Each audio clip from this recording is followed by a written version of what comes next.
তো ওদের পার্লারে যাওয়ার পর 6 মাসের মতো ছিলাম। মানে ওরা মামে ছিল একটু খারাপ টাইপের, মানে পার্লার ছিল নামে আর কি, নর্মালি যেটা মানুষ মনে করে ওরা সেটাই করতো। কিছু বললাম না, ওই জায়গার মেয়েরা মানে সবাই কম বেশি এগুলা, তারপর বিয়ার মদ সিগারেট এগুলো সবাই নর্মালি খুব করতো। আমার নাম আখি। আখি, বয়স কত? 21 বছর। আখি, এই যে প্ল্যাটফর্ম, এটা সারা পৃথিবীর মানুষ দেখে, মানে বাংলা ভাষাভাষী মানুষ যারা আছে, এবং এটা খুবই মানুষের কাছে খুব জানাশোনা একটা প্ল্যাটফর্ম। তো এইরকম একটা জায়গাতে আপনি সাহস করে আজকে এই গল্পটা বলতে এসছেন। প্রথমে আমি জানতে চাই কেন? আমার উদ্দেশ্য শুধু এটুকু যে আমি যেভাবে মানুষের হাতে পড়ে বাইরে গেছি, হয়তো আমাদের দেশে থেকে এরকম অনেকেই যায়, এমনকি মানে যাওয়ার পরবর্তীতে যাতে এরকম পরিস্থিতিতে কেউ মুখোমুখি না হয়, বা দেশে থেকে যাওয়ার আগে একটু যাচাই করে যায়, এর জন্যই। খেয়াল রাখবেন যে আখির আগে আমি এরকম বেশ কয়েকটা এপিসোড প্রচার করেছি, যেটা আপনারা ঢাকা এফএম-এর ইউটিউব চ্যানেলে গেলে কিংবা আমার আরজিকে বিয়া যে চ্যানেলটি আছে ওখানে গেলেও আপনারা পাবেন। মালয়েশিয়া ফেরত এক ভাইয়ের কথা আমরা বলেছিলাম, দুবাই ফেরত নাকি ওমান ফেরত এক ভাইয়ের কথা আমরা ওখানে বলেছিলাম। কিন্তু এই প্রথম কোনো একজন নারী যিনি এভাবে আপনাদেরকে সোশ্যাল মিডিয়াতে নিজেকে ফেস করে স্বেচ্ছায় সজ্ঞানে নিজের কথাগুলো এখানে বলতেছেন, এবং সেদিক থেকে এটা একেবারেই ইউনিক। কজ আসলে আমাদের যে সামাজিকতা, সেই সামাজিকতার প্রেক্ষাপটে এইভাবে আসলে নিজেকে ফেস করে, নিজেকে হাইড না করে নিজেকে প্রেজেন্ট করা, এটা অত্যন্ত সাহসের ব্যাপার, এবং সেই জায়গাটা থেকে উনি আসলে লক্ষ লক্ষ মানুষকে সচেতন করতে এসছেন। সুতরাং এই পার্সপেক্টিভ থেকে আমরা যেন গল্পটাকে দেখি। তো আগে আমরা শুরু করি একেবারে ছোটবেলা থেকে, যেখান থেকে বলার আছে। আমরা 1 ভাই 4 বোন, আমি সবার ছোট। আমার বয়স যখন 7 তখন মা মারা গেছে। তারপর আমরা ভাইয়ের কাছে চলে গেলাম, আমি আর আমার সেজো বোন। আপনার বয়স যখন 7 তখন মা মারা যায়? বাবা কি করতেন? বাবা তখন এমনিতে একটা ফ্যাক্সিলিটির দোকান ছিল, আর ভাইয়ের ব্যবসা ছিল প্লাস্টিকের। এটা কি ঢাকার মধ্যেই? হ্যাঁ, ঢাকা। তো ওই ছোটবেলাতে আপনি ঢাকা শহরই দেখেছেন আর কি, কিন্তু আপনাদের সবকিছু ঢাকাতে। আদিবাড়ি কোথায়? আদিবাড়িটা মানে আপনাদের জন্মস্থান কোথায়? জন্মস্থানে ঢাকাতে, ইসলামবাগ। আপনার বাবার আদিবাড়ি কোথায়? মেবি বিক্রমপুর, বাট আপনি শিওর না? ওকে, ঠিক আছে। তো মা 7 বছর বয়সে মারা গেল। হ্যাঁ, তারপর ভাইয়াদের সাথে আমরা চলে আসলাম, ভাইয়ের কাছে ছিলাম। তো ভাবিটা আর কি একটু অন্য রকম টাইপের থাকাতে তাদের সাথে আমাদের আর কি সবসময় ঝগড়া থাকতো। তারপর বাবা আমাকে আর আমার বোনকে নিয়ে আলাদা হয়ে গেল। তারপরে 6 বছরের মতো ছিলাম আমরা বাবার সাথে। থাকার পর যখন আমার সেজো বোনের বিয়ে হয়ে গেল, তখন বাবা দেখতেছে, তখন আমি ক্লাস 7 বা 8 পড়ি। তখন তারা আমার পক্ষে রান্না বাড়া করা, একটা সংসারের কাজ ধরে রাখাটা সম্ভব না, খুবই ডিফিকাল্ট। হ্যাঁ, তারপরে মানে ফুপু বড়া পড়া সবাই মিলে বাবাকে বিয়ে দিল।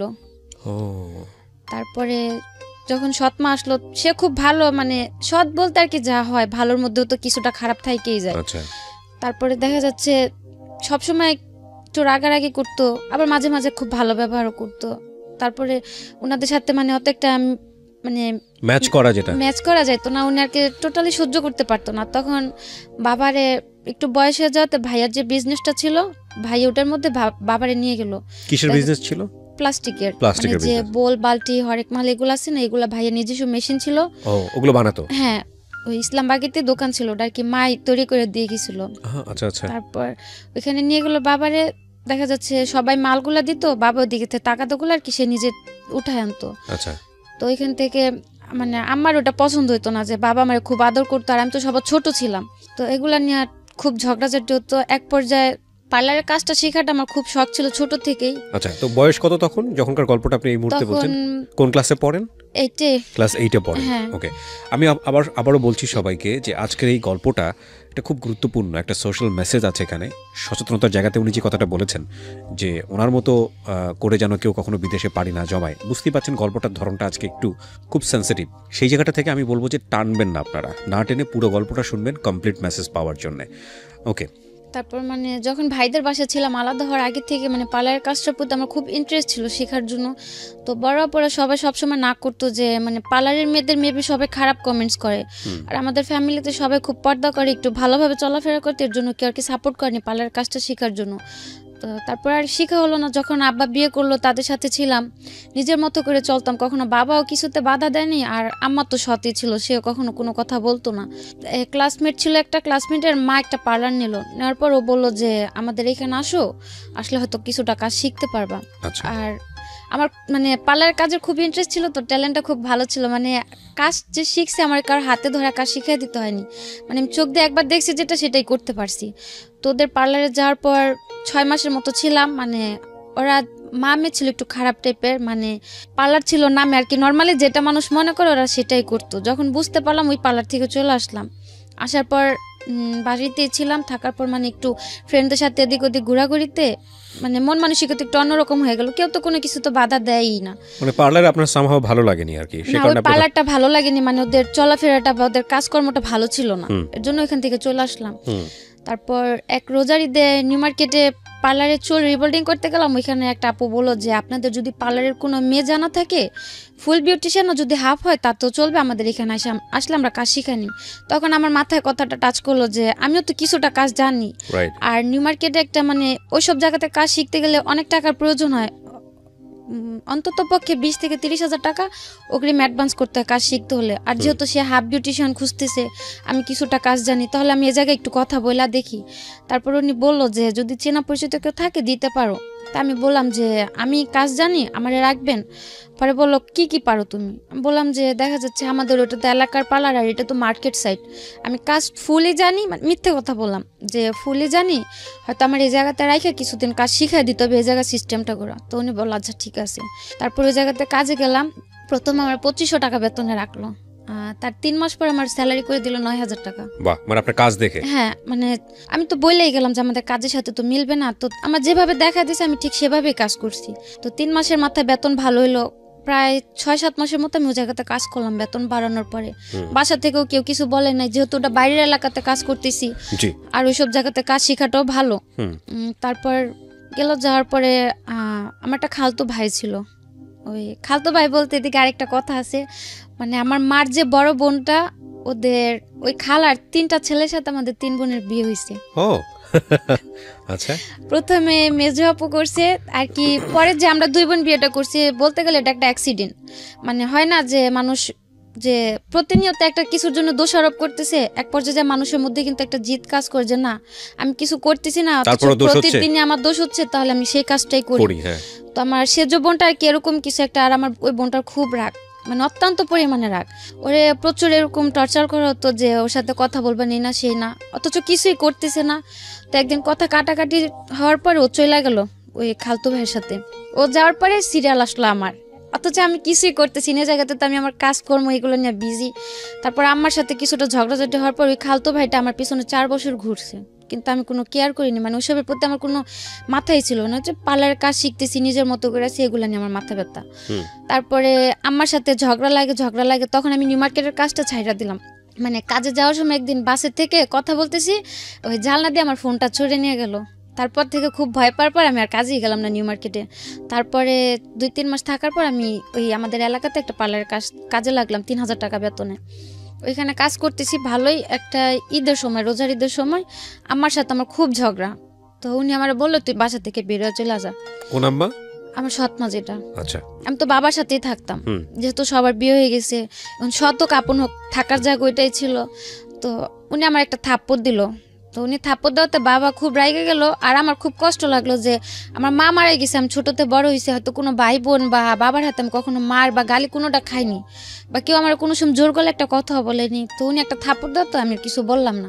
তারপর আমি আমার খালতো ভাইটারে মানে বললাম যে দেখ আম্মা আমার লোক এরকম করে। ও আমার বললো কি যে তুই চলে আমি তোরে নিয়ে যাম।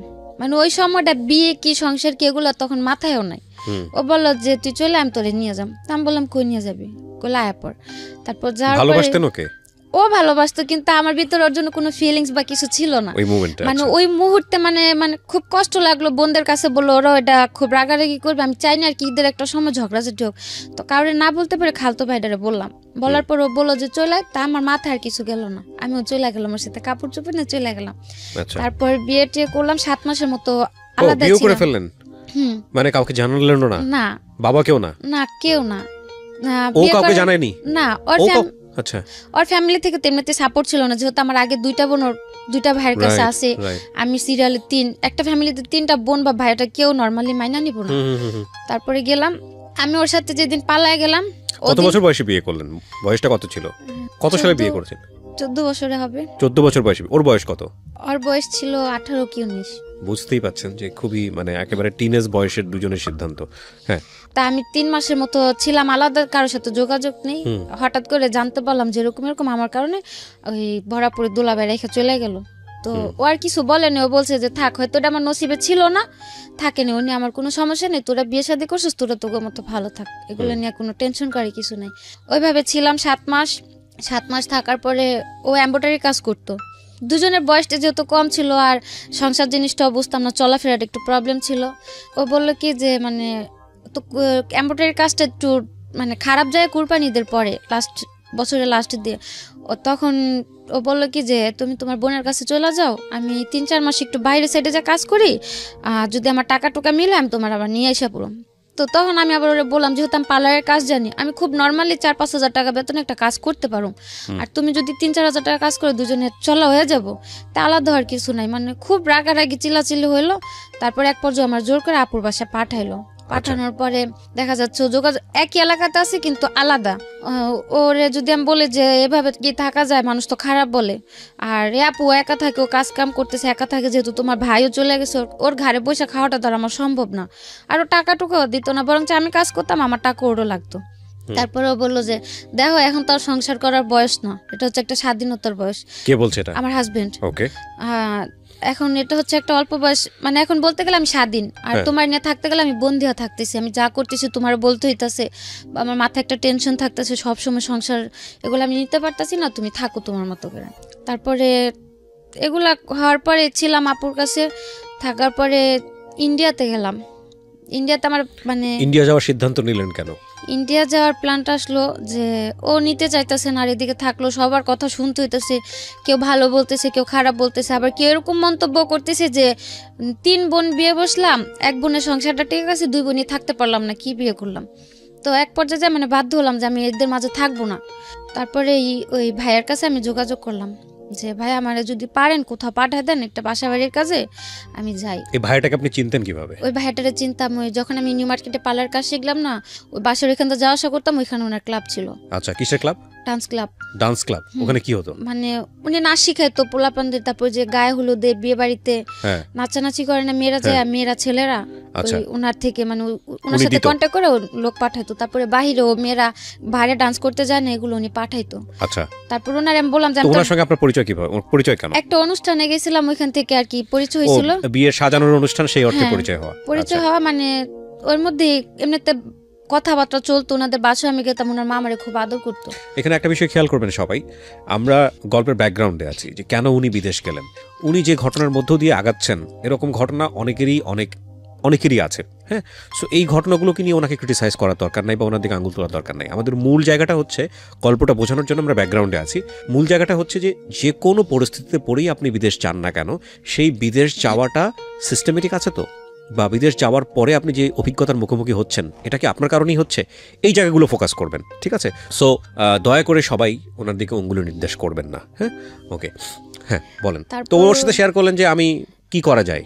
তারপর আমি বললাম যে ভাইয়া আমার বাইরে পাঠা দেন, আমি চলে যাম। উনি আমার অনেক বুঝাইলো যে তোমার বয়সটা এখনো বাইরে যাওয়া। বাইরে কেন যাবেন আপনি? আপনার মাথায় কেন আসলো বাইরে যাওয়ার? মানে আমি যে মানুষের এত কথা মানে নিতে পারতেছিলাম না, যে আপুরাও কেউ সাপোর্ট করতেছে না। মানে দেশের বাইরে কথা বলেছেন নাকি ইন্ডিয়া যাওয়ার কথা বলেছেন? ইন্ডিয়া যাওয়ার কথা আপনি বলেছেন? না, ওই ভাই বললো যে ইন্ডিয়াতে যাও। আপনি ওনাকে ফার্স্ট কি বলেছেন? যে আপনি যে কোনো একটা জায়গাতে একটা ভালো পরিবেশে আমরা পাঠালেই হবে। এটা কি দেশের বাইরে? হ্যাঁ। তো উনি যে দেশের বাইরে লোক পাঠাতো আপনি জানতেন কিভাবে? হ্যাঁ, ওই যে ওনাদের বাসায় আমি যাওয়া আসা করতাম, বাসা ছিল ওনাদের 2 তলা, ফ্যামিলি সবাই থাকতো, নিচতলা ওনার ক্লাবটা ছিল। ওখান থেকে মেয়েরা বাইরে যাইতো ডান্সের জন্য, যেভাবে যাইতে চাইতো সে ওইভাবে পাঠাতো। আচ্ছা। তো ওইভাবে আমার তারে বলা যে ভাই আমি তো ডান্স পারি না যে আমার ক্লাবে পাঠাবেন, আমার একটা বাসা বাড়ি বা যদি কোনো একটা ভালো কাজে পারেন আমার পাঠান। তো উনি আমার বুঝাইছিল যে যাওয়ার দরকার নেই, সবার বাইরের লাইফটা শুট করে না, তো তুমি যাও না। বললাম যে ভাই আপনি তো পাঠাবেন, আর আপনি যদি আমার এত আদর করেন, আপনার উপর আমার অতটুকু বিশ্বাস আছে, আপনি আমার খারাপ কোথাও পাঠাবেন না। তো ঠিক আছে, উনি বললো যে আচ্ছা ঠিক আছে। যেদিন বললাম তার বিকেল আমার বলতেছে কি তুমি চলে আসো, শুধু একটা 3 পিস নিয়ে একটা কাপড় নিবা, বেশি কিছু না নিয়ে আসো। আমি বললাম আমি কই যাম, বললো যে তোমার বাইরে পাঠাও। তা আমি পুরা মানে অনেকটা আজও বললাম যে একদিনের মধ্যে কি কেউ বাইরে যাইতে পারে? উনি বললো যে পাসপোর্ট করা ছিল, আমার আগে থেকে পাসপোর্ট করা ছিল। বললো তো, বলার পর আমি আর বেশি কিছু বললাম না। বাসা যে আপুটার কাছে ছিলাম, যেমন আমার 3টার দিকে বের হইতে বলছে, আমি 2:30টার দিকে ওরা ফোন দিয়ে বলছি যে এরকম এরকম আমি বাইরে চলে যাম। তখন আমি জানি না আমি কোন দেশে যাচ্ছি বা কি কাজে যাচ্ছি, কি আসে বিষয় জানি না। তো যাওয়ার পরে উনি বললো যে আমার ডাইরেক্ট পাঠাইতেছে, কিন্তু তারা আমার ব্ল্যাকে ইন্ডিয়াতে পাঠাইলো। আপনাকে বললো যে আপনি ইন্ডিয়া যাচ্ছেন? হ্যাঁ, আমি রাস্তাতে জানতে পারলাম, যাওয়ার পথে জানতে পারলাম যে আমার ইন্ডিয়াতে পাঠাইতেছে। মানে আপনার জীবনটা এত সহজ মনে হয়েছে আপনার কাছে? আপনার বয়স কত তখন? 15-16 হবে। 15-16 বছরের বয়সের বাচ্চার কাছ থেকে, তো বাচ্চাই, শিশুই বলা চলে, টিনেজ বয়সের একটা মেয়ের কাছ থেকে এত কিছু এক্সপেক্ট করানো আমাদের উচিত হবে না। খেয়াল রাখবেন, দিস ইজ দ্য রিয়েলিটি। এবং জীবনে কখনোই মানে আমার জীবনে যা ঘটে গেছে পুরো দুনিয়াটাই এরকম, এভাবে জাজ করার কোনো দরকার নেই। ও যা করেছে 15 বছর বয়সে, বা ওর জীবনে যেটা হয়েছে সেটা যে আরেকটা 15 বছর মেয়ের জীবনে হবে না, সেটাও মনে করার কোনো দরকার নেই। এখানে খেয়াল রাখবেন, এটা ওর জীবনের জন্য সত্য। যে কোনো ঘটনাই হোক না কেন, যেটাই হোক না কেন, ও দেশের বাইরে যাওয়ার জন্য ট্রাই করেছে, যার মাধ্যমেই হোক না কেন। সেটা সে ভুল করেছে না শুদ্ধ করেছে, সেই জাজমেন্টে যাওয়ার দরকার নাই, কারণ এরকম ব্যাকগ্রাউন্ড অনেকেই আছে বাংলাদেশে। ঠিক আছে, ওর ফ্যামিলির সাপোর্টটাও ছিল না, এগুলো আমাদেরকে চিন্তা করতে হবে। ওকে, তো আপনাকে যাওয়ার পথে বললো যে আপনি ইন্ডিয়া যাচ্ছেন, তো ইন্ডিয়াতে গিয়ে আপনি কি করবেন? মানে তখন তো আমি মানে বললাম যে আমি তো ইন্ডিয়া যাওয়ার কথা বলিনি, বাংলাদেশ আর ইন্ডিয়া কতটুক দূর, আর কেউ কি কাজের জন্য বা টাকার সন্ধানে কি কেউ ইন্ডিয়াতে যায় নাকি? আর সবচেয়ে বড় টার্গেটটা ছিল মানে তখন আর কি ভাবতাম কি মানে আমি তো সবার ছোট, আর কেউ তো ভালো মন্দ দিয়ে একটা পরামর্শ দিত না। মানে আমার কাছে খুব খারাপ লাগতো যে মানে আমি কি একটা ফ্যামিলিতে আসলাম যে আমার কেউ একটা সাপোর্ট করে না, বা আমার পাশে এরকম দাঁড়ানোর মতো কেউ একটা নাই। আর তার মধ্যে একা একটা বিয়ে করলাম খালতো ভাই, ও বিয়ের আগে এতটাই পাগল ছিল আমার জন্য, মানে কেউ যদি আমার একটা গালি দিত মনে হতো কি গালিটা কেউ আরে দিতেছে। ওকে, বিয়ের পরে সব উল্টা হয়ে গেল। হ্যাঁ, তো আর কি ওইভাবে যাওয়া। তারপরে তা ভাবলাম যে থাক, ইন্ডিয়াতে যাইতেছি যাই, আমি তো টাকা দিয়ে যাইতেছি না। ও বলছিল কি যে ইন্ডিয়া থেকে আপনি কি করবেন? বলছে আমি যে কাজ করতে চাই আমার 2 কাজই করাবে। আপনার কি প্ল্যান ছিল, আপনি কি কাজ করবেন? আমি টার্গেট ছিল যে যেহেতু আবার আমাদের বাসাতে পাওয়ার মেশিন, তারপর ফুড মেশিনগুলো ছিল, তো আমি ওগুলা চালাতে পারতাম। তারপর পার্লারের কাজ পারতাম, বাসা বাড়ির কাজে দিলাম তাও করতে পারতাম, যেহেতু মা ছিল না, ছোট থেকে সংসারের কিছুটা কাজ করে আমার অভিজ্ঞতা ছিল। তো আমার উদ্দেশ্য ছিল যাই আমি করতে পারবো, আল্লাহ হোক সেটা সেলাই মেশিনের কাজ বা হোক পার্লারের কাজ। সেটা ইন্ডিয়াতে কি করার দরকারটা কি? এটা তো বাংলাদেশেই করা যায়। সেটা তার আমি প্রথমে বুঝতে পারিনি আমার যে ইন্ডিয়াতে পাঠাইতেছে। আমি তো যাওয়ার পথে মাঝ পথে জানতে পারলাম, আর ওইখান থেকে ব্যাক আসা আমার পক্ষে পসিবল না। তো গেলাম, যাওয়ার পরে যে ভাই সাথে ছিল আপনার, আমার সাথে আরেকটা মেয়ে ছিল, ও জেনে শুনে যাচ্ছিল ও যাওয়ার পথে আমারে বললো যে মানে ও কোন টাকা যাইতেছে 1 সপ্তাহের জন্য, মানে খারাপ কাজের জন্য। তা মানে আমি ভাবলাম যে থাক, তারা তো বলছে যে যে কাজের জন্য যায় ওই কাজের জন্যই যায়, যার যার ব্যক্তিগত ব্যাপার। তা আমি ওটা নিয়ে মানে মাথা বেশি করলাম না। যাওয়ার পরে যে ভাইদের বাসায় ছিলাম, পরে যাওয়ার পর দেখতে পেলাম যে মানে উনিও মেয়েদের 2 নাম্বার ব্যবসা করে। ওদেরকে যাওয়ার পরে মানে ছিল উনার হয়তো মানে মেয়েদের ব্যবসাটা ছিল, কিন্তু উনি আমারে তার জন্য নেয়নি। উনার ছোট একটা বাচ্চা ছিল, তো ওই বাচ্চাটা দেখাশোনা করার জন্য উনি আমারে রাখলো।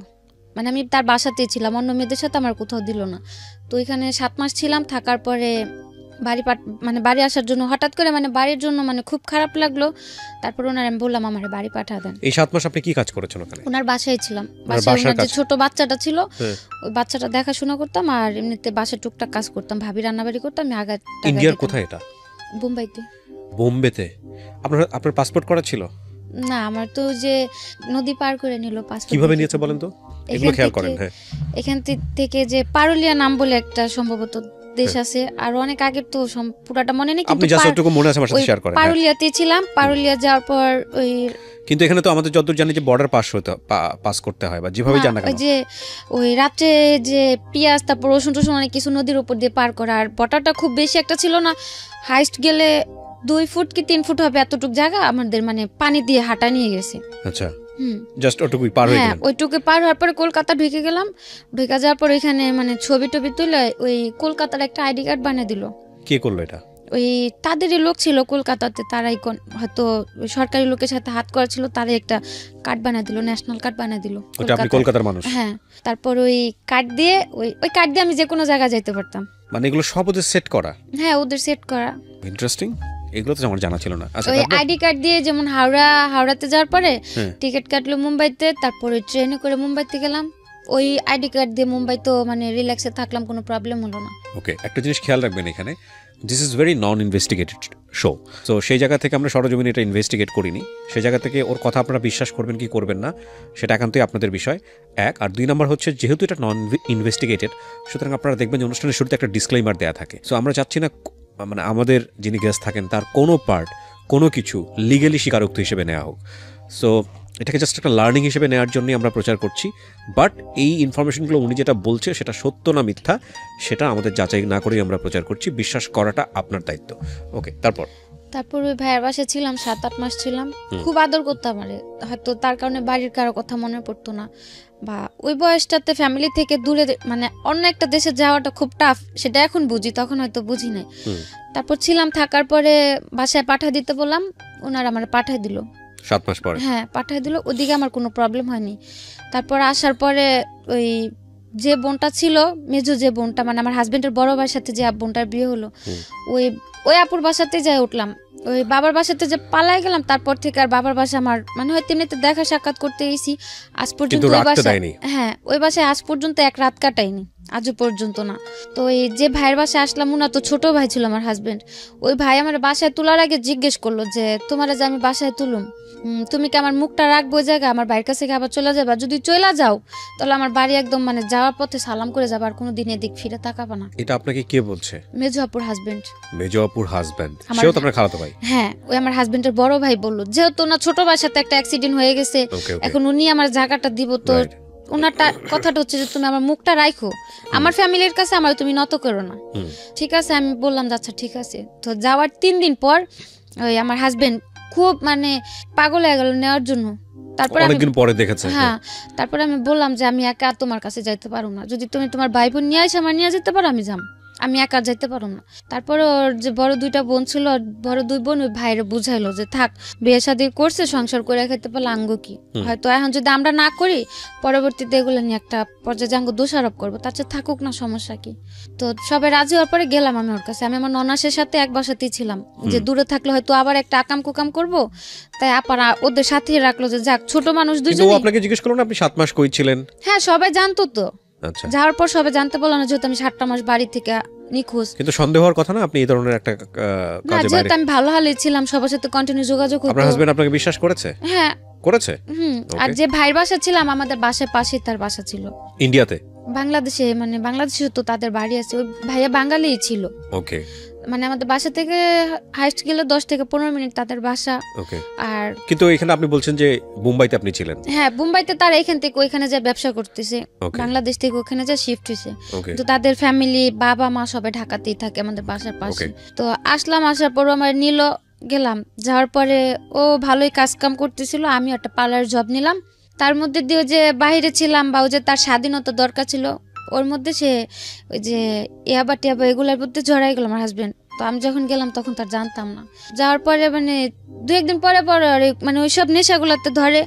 তারপর খুব মানে করতো, আমি বুঝাইতাম যে তোমার তো এটা একটা বয়স না নেশা পানি করার, যেহেতু আমিও খুব ছোট ছিলাম, বোঝানোর মতো আমার তেমন একটা জ্ঞান ছিল না। তারপর খুব বুঝাইতাম। একটা পর্যায়ে দেখা গেত রুমের ভিতরে এগুলা করতো। আচ্ছা, করতো তো ভালো কথা, ও তো ইয়াবা খেলে তো সারা রাত ঘুম আসে না, ও তো খাইতো পারতো, সাথে আমারও খাওয়াতো। যেহেতু ও সারা রাত জায়গা থাকবো, আমি ঘুমায় থাকুম, কি করব? জাগ না থাকলে তো দুজনে বসা বসা কথা বলতে পারবো। তো গেল এরকম করতে করতে, যখন মানে একটা না মাঝে মাঝে দেখা গেত বাধ্য করতো, যখন মানে খুব জড়াজড়ি করতাম, তখন বলতাম যে যদি আর একবার কিছু বলো তাহলে হয়তো আমি তোমার আপুরে ডাক দেবো, পাশের রুমেই আছে, বেশি দূরে নাই। বা মাঝে মধ্যে দেখতাম যে আমি ঘুমাই গেলে সারা রাত তো একা একা বসে থাকে, ফোর্স করতেছে খুব ভাবে, তখন হয়তো ওর সাথে আমার ওইগুলো তো জড়াই নিত। আচ্ছা। তো এক পর্যায়ে যখন মানে খুব গভীর ভাবে এগুলো করলো, মানে কন্টিনিউ চলে, প্রতিদিনই ঘরের ভিতরে এগুলো চলে, কোনোভাবে স্টপ করতে পারতেছি না। আস্তে আস্তে মানে ওর ব্যবহার আচরণ খুব খারাপ হয়ে গেল। মানে বলতে গেলে এক প্রকার মানুষ বলে না নেশাখোরের ব্যবহার আর কি থাকতে পারে, ওইরকম হলো। তারপরে আবার ঝগড়া লাগলো। ঝগড়া লাগার পর এবার আমার বোনেরাই বললো যে ওর কাছে রাখবো না। তখন বাসায় টুকটাক সবাই জানলো যে নেশা পানি করে, কাজ কাম ঠিক মতো করতেছে না, আবার আমি কাজ করতেছি সেই টাকাগুলো নিয়েও নেশা করতেছে। তারপর আপুরা আমার নিয়ে আসলো। আসার পর 7 মাস ছিলাম বোনেদের কাছে। ওই 7 মাসই প্রতিদিনে আমি ওরা ফোন দিয়ে বুঝাইছি যে আসো তুমি একটা কাজ কাম করো, আমিও করি। যেহেতু আমার মা নাই, আমার থাকার মতো একটা জায়গাও নেই ওরকম, বা আমার কেউ সাপোর্ট করারও কেউ নাই। আর কিছুদিন পর পর এরকম এক হইতেছি, আবার দূরে যাইতেছি, বোনের কাছে এসে থাকতেছি, এগুলো তোরাও ডিস্টার্ব হইতেছে, আমার সাথে খুব খারাপ ব্যবহার করতেছে। আজকে আমার মা থাকতো, তুমি আমার ফেলা দিছো, আমার মা আমার আগলা নিত, কিন্তু আমি তো সে সাপোর্টগুলো কোথাও পাইতেছি না। বোনেদের কাছে টাকা দিয়ে থাকতেছি, কিন্তু ওরা খুব খারাপ ব্যবহার করে, উঠতে বইতে কথা শুনতে হয়। তো খালি হাসতো আর বলতো কি যে এক সময় তোর পিছনে আমি খুব ঘুরছিলাম, 3-4 বছর আমি তোর পিছনে পাগলের মতো ছুটছি, কিন্তু তুই আমার কোনো মূল্য দেস নাই। এখন আমি সে প্রতিশোধ নিচ্ছি। হ্যাঁ, এখন সেগুলোর প্রতিশোধ এগুলা। তাই আমি বলতাম যে প্রতিশোধের কি আছে, তখন তার আমি তোমার এমন না যে বলছি যে হ্যাঁ আমি তোমার ভালোবাসি এই সেই বইলা তার আমি পিছনে ঘুরে নি, তোমার ভালো লাগছে তুমি ঘুরছো, কিন্তু তখন তো তোমার সাথে আমার সম্পর্ক ছিল না। যখন থেকে সম্পর্ক তখন পর্যন্ত তো আমি যথেষ্ট চেষ্টা করছি যে সম্পর্কটা টিকা রাখার জন্য, সংসারটা জোড়া রাখার জন্য, তখন তো আর আমি খারাপ কিছু করিনি। ও শুধু হাসতো আর এই কথাটাই বলতো, মনে করো না এখন তোমার রাত আমার দিন।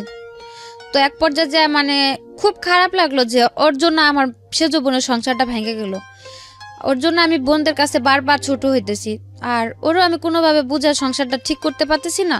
তো যাক, আমার কারণে যেহেতু আমার বোনটার লাইফটা নষ্ট, আজও পর্যন্ত ও বিয়ে করেনি, সেজ আপুর কাছে থাকে, কাজ করে, সেজ আপুর কাছে থাকে। তো মাঝে আবার একটু কথা রয়ে গেছে যে ভাইয়ের দোকানে যে বাবা মানে ব্যবসাতে ছিল না, ভাই মাঝে স্ট্রোক করলো, বাবারে বের করে দিল ভাইয়ের দোকান থেকে, তারপর বাবা রিক্সা চালাতো। তারপর এদিকে বাবা রিক্সা চালায়, দ্বিতীয় দিকে সেজ বোনের সংসারটা আমার জন্য ভেঙে গেল। মানে এদিকে হাজবেন্ডও খারাপ ব্যবহার করতেছে, আর আমি তখন কাজ করতাম 5-6 হাজার টাকা বেতনের একটা কাজ করতাম, আমার তো সম্ভব হতো না সবারই হেল্প করার জন্য। তো একটা পর্যায়ে যে আমি খুব করলাম যে থাক, আমি তো আমার নিজের লাইফটা সেটেল করতে পারলামই না, তো আমি বাইরে চলে যাই, যাই হয়তো যদি আমি একটা ভালো বেতনে কাজ করতে পারি, আমার বাবার একটা ছোটখাটো দোকান দিয়ে দিলাম, আর আমার সেজ বোনটার কিছু টাকা খরচ করলে হয়তো ওর একটা ভালো জায়গায় বিয়ে শাদী দেওয়া যাবে। উদ্দেশ্য কিন্তু মহৎ, উদ্দেশ্য মহৎ। হ্যাঁ, আমি চলে যাই, যেহেতু আমি সবার ছোট, আর আমার সেজ বোনটা মানে ছোট বলতে কি, মানে আমরা যে 4-5 ভাই বোন, মানে সবার মধ্যে আমি বলতে গেলে একটু কঠোর, মানে আমি যে কোনো জায়গায় যে কোনো পরিস্থিতিতে নিজের তৈরি করে নিতে পারি, কিন্তু আমার যে সেজ বোনটা খুবই মানে নরম, বলতে গেলে খুবই নরম। ও কারোর সাথে দুটা কথা বলতে গেলে একবার জায়গায় 10 বার চিন্তা করে কথা বলে। তো সে জায়গা থেকে আমি ভাবলাম যে যদি আমি বাইরে চলে যাই, আমার দ্বারা যদি আমার বাবাটা একটু ভালোভাবে থাকতে পারে, আর আমার বোনটারও বিয়ে হয়ে যায়, তো এগুলো টার্গেট করে আমি ওই ভাইয়ের কাছে আবার গেলাম। যাওয়ার পর বললাম যে ভাইয়া, আমি ইন্ডিয়া সব ছোট কোনো জায়গায় যাবো না, আমার অন্য কোনো একটা ভালো জায়গায় পাঠান, যাতে আমি আমার ফ্যামিলিটার জন্য অন্তত কিছু করতে পারি। আমি আমারই নিয়ে চিন্তা করি না, কারণ আমি একা সবার ছোট মানুষ, আমি একটা মানুষ, আমি হয়তো মানুষের বাসায় কাজ করে খেলেও খাইতে পারবো, হয়তো আমি আমার বাবাটার আর বোনটার লাইফটা যদি সেটেল করে দিতে পারি, তাহলে তো আমার কাছে নিজে খুব ধন্যবাদ হইব। তো তারপর উনি বললো যে আচ্ছা ঠিক আছে, পাসপোর্ট দিয়ে যায়, আমি দেখি। তো দিয়ে আসলাম পাসপোর্ট দিয়ে আসার 1 মাস পরে ওই শবে-বরাতের দিন আমার ফোন করলো যে আমার পাসপোর্টে ভিসা লাগছে মালয়েশিয়ার। তো আমি জিজ্ঞেস করলাম কি কাজ মালয়েশিয়ার, পরে বললো যে তুমি মালয়েশিয়া যে পার্লারের কাজ করতে পারবা। তা আমি বললাম আচ্ছা ঠিক আছে। তারপরে আমি বাসা সবারে ওই শবে-বরাতে নামাজের পরে, মানে আমার ফোনেও ছবি পাঠাইছিল যে মালয়েশিয়ার ভিসা আসছে, ওই ছবিটা সবাই দেখালাম যে এরকম মালয়েশিয়া চলে যাম। তারপর সবাই খুশি। এই মালয়েশিয়া যাও কি এই ভাইয়ের মাধ্যমেই? এই যে ভাই পার্লারে কাজ করতো? না, ওই যে ক্লাবে ছিল যে ভাইটা আপনাকে ওই আপনি ক্লাবে পরিচয় হলেন, যে আপনাকে ইন্ডিয়া পাঠিয়েছিল একটু আগে, সেই ভাই। ওকে। তার 15 দিন পর আমার টিকিট আসলো। তো আপনি ওই ভাইকে বিশ্বাস করলেন কিভাবে? আপনাকে এর আগে পাঠিয়ে দিল ইন্ডিয়াতে, এরকম একটা জায়গায় ইন্ডিয়াতে পাঠালো, তখন তো আর তাদের পরিবেশটা খারাপ ছিল, কিন্তু আমার সাথে তো আর কেউ খারাপ কিছু করেনি, আমি তো ভালো কাজ করলাম। সেজন্য ট্রাস্টটা ছিল, যেহেতু খারাপ পরিবেশে তো মানুষ ভালো কাজ করেছে আমার সাথে তো কোনো অত্যাচার বা খারাপ কিছু হয়নি। ওই বিশ্বাসে আমি বললাম যে ভাই আপনার আবার কোথাও পাঠায় দেন, কিন্তু আমি ইন্ডিয়া এসব জায়গায় কোথাও যাব না। পরে ভিসা আসলো 2017 জুনে। আপনি টাকা দিয়েছিলেন? না, আমার কোনো টাকা লাগেনি। টাকা ছাড়াই ভিসা? হ্যাঁ। কোথায়, কোন দেশে? মালয়েশিয়াতে। ওকে। পাসপোর্ট করা ছিল আপনার? হ্যাঁ, পাসপোর্ট আমার করা ছিল। তারপর ওই 18 তারিখে বললো যে জুনের 1 তারিখে প্রথম ফ্লাইটটা ছিল, জুনের 1 তারিখে। পরে আমার ফোন দিয়ে বললো যে এরকম জুনের 1 তারিখে তোমার ফ্লাইট, হ্যাঁ তোমার শপিং টপিং কিছু করা লাগলে তুমি করে নাও। তা আমি বললাম যে আমি শপিং করবো, আমার কাছে টাকা টুকা নেই, যদি কিছু নিতে হয় ওনাদের বলেন আমার টাকা দিয়ে নিতে, আমি যাওয়ার পর কাজ করলে আমার বেতন কাইটা রেখে দিব। কিসের কাজ ছিল? বলছিল পার্লারের কাজ। ওকে। তারপরে আমারে 10,000 টাকা দিছিল। তো যাওয়ার জন্য আমি একটা লাকেজ বা টুকটাক কিছু শপিং করলাম যে যাওয়ার জন্য। তারপর 1 তারিখে ফ্লাইট ছিল, 1 তারিখে আমি বেরোলাম। আমারে বললো মানে 9টা ফ্লাইট ছিল, অন্তত 3 ঘন্টা আগে তো এয়ারপোর্টে যে উপস্থিত থাকতে হয়। তো তারা আমারে বললো কি যে 7টার দিকে তুমি রুম থেকে বেরোবো। তো 7টার দিকে বেরোয় তো আর ওই 9টার ফ্লাইটে যা পৌঁছানো সম্ভব না, রমজানের মাস, রাস্তাঘাটও মানে ট্রাফিকের প্রবলেম থাকে। তারপর অর্ধেক পথ যাওয়ার পরে তারা বললো যে তুমি যা পৌঁছাতে পারবে না, টিকিট এটা ক্যান্সেল হয়ে গেছে, তুমি বাসায় চলে যাও, আবার অন্য কোনো মানে ফ্লাইটে যেতে হবে, অন্য কোনো ভাবে টিকিট করতে হবে। তারপর যাওয়ার পরে জুনের 18 তারিখ আমার কনফার্ম ফ্লাইট হলো 2017। তারপর 2017-তে জুনের 18 তারিখে আমি মালয়েশিয়াতে গেলাম। যাওয়ার পর 2-3 দিন রেস্ট করতে দিল। যাওয়ার পরে কোথায় উঠলেন? যাওয়ার পর যে ভাইয়ারা নিল তাদের বাসায় নিয়ে গেল। বাঙালি? হ্যাঁ। আচ্ছা। তারপর ওনাদের বাসায় গেলাম। যাওয়ার পরে আমি গেছিলাম, আমার সাথে আরো 2টা ফ্যামিলি, মানে আমার তো ট্যুরিস্টই নিছিল প্রথমে। তারপর গেলাম, যাওয়ার পর আমার মানে ট্যুরিস্টে নিল, আমার যেমন আমার ওয়াইফ বানালো, আমার সাথে আরেকজনের হাজবেন্ড বানালো, এরকম ভাবে 3টা ফ্যামিলি গেলাম আমরা। আপনাকে ওয়াইফ বানিয়েছে, আরেকজনকে হাজবেন্ড, মানে হাজবেন্ড ওয়াইফ হানিমুন ভিসাতে, মানে ট্যুরিস্টে ঘুরতে যাইতেছি। ওকে, ওইভাবে করে নিল। এই কার্ড বের করেছে, কাবিননামা টামিননামা এগুলো বের করেছে? হ্যাঁ, ওনারা এই সবগুলো বের করে নিছে। ওরাই বের করে দিয়েছে? হ্যাঁ, আমার কিচ্ছু করতে নেই, শুধু আমি পাসপোর্ট জমা দিলাম আর মালয়েশিয়া চলে গেলাম। আর মাঝে যে কাজগুলো ছিল ওই কাবিননামা, তারপরে ওই হোটেল বুকিং টুকিং, এগুলো তো শো করতে হয় এয়ারপোর্টে, যে হানিমুনে যাইতেছি, কোথায় যে উঠবো, এগুলো তো শো করতে হয়, তারপরে টাকাও শো করতে হয়, ওগুলো সব তারাই করলো। তো আপনি বলতেছিলেন না যে এগুলো যে 2 নাম্বার, এগুলোর কোনো প্রকার কোনো বিপদ হবে কিনা? না, ওনারা বলছে যে মানে নরমালি কাজের, মানে মেয়েদের কাজের জন্য নরমালি মালয়েশিয়ার কোনো ভিসা নাই, মানে যে যেমন সৌদি আরব অন্যান্য রাষ্ট্রে যেমন মানে টুরিস্ট ভিসাতে যাবে, তারপরে গিয়ে তারপরে যা করার, তারপরে যদি ভালো কাজ হোক খারাপ কাজ, ওটা যার যার সিদ্ধান্ত। হ্যাঁ, যেমন লোকের কাছে যা পাবে সে তেমন কাজ করব। তারপর গেলাম, যাওয়ার পর 3টা ফ্যামিলি গেলাম, 3টার মধ্যে 2টা এয়ারপোর্টে আটকায় দিল, মালয়েশিয়ার এয়ারপোর্টে ইমিগ্রেশনে। তো আমাদের কোনো প্রবলেম হয় না, আমরা বের হয়ে গেলাম। ইমিগ্রেশন পার হয়ে যখন এয়ারপোর্ট থেকে বের হবো, ওই এয়ারপোর্টের 2টা এমনি লোকাল পুলিশ ছিল, ওই পুলিশগুলো মানে আমার সাথে যে ছেলেটা ছিল, ছেলেটা জিজ্ঞেস করলো যে ইংলিশে জিজ্ঞেস করলো যে তোমাদের এজেন্ট আছে?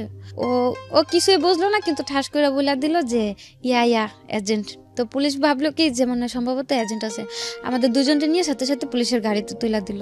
তো পুলিশের গাড়িতে? হ্যাঁ, এয়ারপোর্ট থেকে বের করে পুলিশের যে গাড়িগুলো নরমালি ওগুলো তো উঠাইলো। তো উঠানোর পর তো মানে আমার খুব রাগ হচ্ছে, এক প্রকার তো রাগ হচ্ছে, দ্বিতীয়ত ভয় হচ্ছে, খুব কান্না করতে ইচ্ছে করতেছে যে ভাষা পারি না, মাত্র আসলাম, আর এখন যদি পুলিশে ধরে তারা কি ছুটা নিব না, কি হবে, কি একটা মানে টেনশন। তারপরে ওই ছেলের কাছে সিম দিছিল, মালয়েশিয়ার সিম, তো ওই সিম চালু করেছিল আমার কাছে, যে ভাইয়াদের নাম্বার ছিল না, আমি ফোন দিলাম, তখন মালয়েশিয়ার টাইম সকাল 7টা বাজে। তো ফোন দিলাম, ফোন দেওয়ার পর ওই আপুটা ফোন রিসিভ করলো, ভাইয়ার ওয়াইফ রিসিভ করার পর আমি অনেক চিল্লাচিল্লি করলাম যে কিরকম অশিক্ষিত একটা লোক দিয়েছেন সাথে, সারা ইমিগ্রেশন পার করে আইসা মানে আর এক পা গেলে এয়ারপোর্ট থেকে বের হয়ে গেছি, মেন গেটের সামনে এসে কি বললো, পুলিশ এখন গাড়িতে তুলে রাখছে। তারপর বললো যে আচ্ছা ঠিক আছে, সমস্যা নেই, ইমিগ্রেশন পার হয়েছে? বললাম হ্যাঁ। পরে বললো পাসপোর্টের ইমিগ্রেশনের থেকে সিল দিছে, মানে একটা চপের মতো দেয়, ওইটা দিয়েছে? আমি বললাম যে হ্যাঁ দিছে। তাহলে আর কোনো সমস্যা নেই, ওটা তোমাকে নিয়ে এমনি ঘুরে আগে ছাইড়া দিব, তোমাকে জেলে আর ঢুকাইতে পারবো না, কিচ্ছুই না, রাগারাগি কোনো নর্মাল থাকো, মানে দেখা যাতে বুঝতে না পারে যে তোমরা ভয় পাইতেছো বা কিছু একটা। তো বললাম যে ঠিক আছে। তো 1 ঘন্টা 1.5 ঘন্টা মতো ঘোরাঘুরি করার পর যে এজেন্টের মাধ্যমে আমরা গেলাম, মানে সাথেও একটা লোক ছিল আমাদের, ওই লোকটা তারপর ওই মালয়েশিয়ার রিঙ্গিত 4000 রিঙ্গিতে আমাদের দুজনের ছুটা নিল এয়ারপোর্ট থেকে ঘুষ দিয়ে। তারপরে বাসাতে গেলাম, যাওয়ার পরে ওই দিন আর কিছু হয়নি, সকালবেলা আমি ফ্রেশ রেস্ট করলাম, যেহেতু 2-3 দিনের জার্নি। তারপর ছিলাম গেল 1 সপ্তাহের মতো রেস্ট করলাম। রেস্ট করার পরে ওই আপুর সাথে কথা বলতে বলতে একটু ফ্রি হলাম। মেন যে লোকটা ছিল আপুটাই, আর ভাইয়াটা মানে যেমন ওনারাও গার্লফ্রেন্ড বয়ফ্রেন্ড ছিল, হাজবেন্ড ওয়াইফ না, মানে মেয়েটা যেমন ব্যবসা করতো ওই ভাইয়াটা তাকে সাপোর্ট করতো। হ্যাঁ, যে মেয়েটা ব্যবসা করতো উনিও বাঙালি।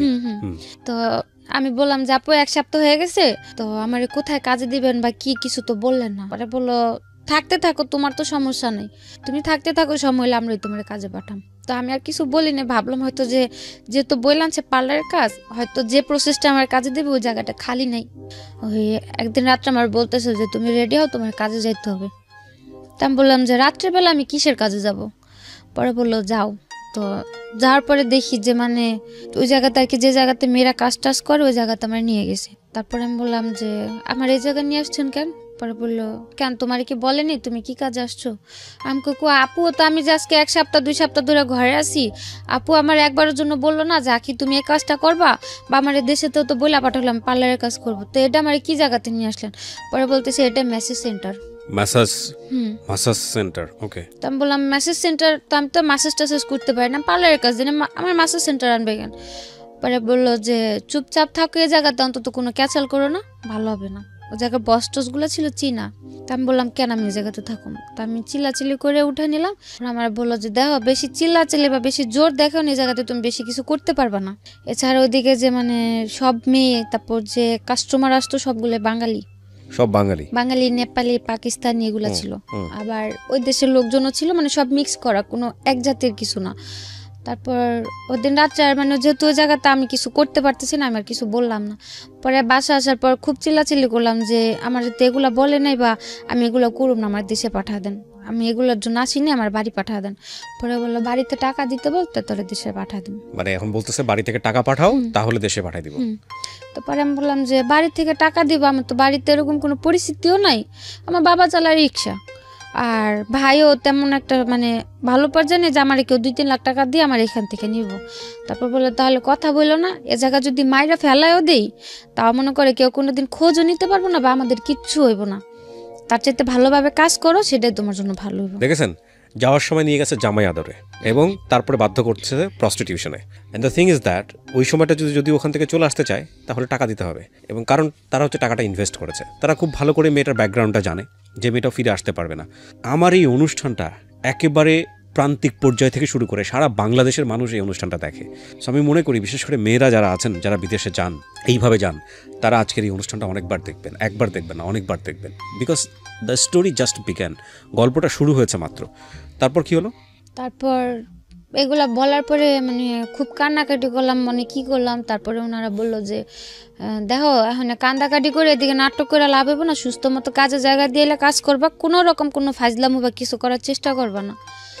তারপরে আমি বললাম যে দেখেন ভাই আপনাকে, আচ্ছা ঠিক আছে আমি কাজ করুম, আপনাদের কতদিন কাজ করে দিলে আপনাদের টাকা শোধ দেবো, তাও আমার মানে কতদিন পর আমার বাড়ি পাঠা দিবেন।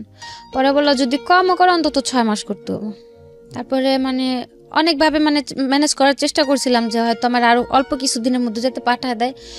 তো আর তখন তো আমি ওই জায়গায় কাজের বা টাকার হিসাবটাও বুঝতাম না। তারপর বললো যে এত টাকা, মানে এখন আমার খালি হিসাব দেখাইতেছে যে এই জায়গায় এত টাকা খরচ হয়েছে, ওটা খরচ হয়েছে, এগুলা দিতে হইব না, এগুলো তো তোমার বাপে দেয় না টাকাগুলা, আমাদের খরচ হয়েছে টাকাগুলো তো দিয়া যাইতে হইব। তারপর আর কিছু বললাম না, যেহেতু আমার আর করার মতো কোনো পথ নেই। আর কথা বলতে গেলেই বলে যে, আর নিজের চোখেও দেখতাম মানে মেয়েদের এত বাজে পরিমাণে মারধর করতো, মানে বলার বাইরে। ওইগুলা দেখলে যে কোনো মানে যারা ভয় পায় বা মারধর খায় অভ্যাস নেই, যে কোনো মেয়ে ওই ভয়তে আলা যা করতে বলবো তা করতে রাজি হবো। এই মারধর কি বাঙালিরাই করতো? হ্যাঁ, বাঙালিরাই, মানে যে যাদের কাছে যাইতো ওদের কাছে মানে ওরাই মারামারি করতো। আমি যে জায়গা ছিলাম ওই জায়গাতে তেমন করে মারামারি দেখি নাই আমি, কিন্তু যে জায়গায় কাজে দিছিল ওই জায়গাতে সকালে কাজে গেলে দেখতাম যে কোনো মেয়ে আসছে গাল কাইটে গেছে, চোখের দিক দিয়ে কালো হয়ে আছে, কারো খুচুন পোড়া দিয়ে লাগাই দিছে, যে রান্না করে খুন্তি আছে না, ওই খুন্তি দিয়ে, হ্যাঁ ওগুলা পুড়ে লাগাই দিছে, কারো মাইরে মাথা ফাটায় রাখছে। মানে ওইগুলা দেখলে আরো ভয় করতো যে বাসায় যা যদি আমি আরো মানে এগুলা নিয়ে চিল্লাচিল্লি করি, যদি আমারও এরকম মারে। আর আমি যে হালে আছি, আমি তো বাড়িতে ফোনটা যদি এগুলা বলি বা দেখে তো ডাইরেক্ট মানে মানে খুব খারাপ পর্যায়ে চলে যাবো, ওরা কিছু করতে পারবো না, বাড়িতে একটা টেনশন থাকবো। আর শুধু শুধু টেনশন দিতে তো লাভ নেই। এমন হতো আমি বললো টাকা দিয়ে আমার নিতে পারবো, তাহলে হয়তো আমি জানাইতাম, যেহেতু আমার কোনো দিকই নাই। আর ওগুলো দেখে খুব ভয় করতো, এর জন্য মানে কারোর কিছু বলতাম না, আমি চুপচাপ কাজ করতাম।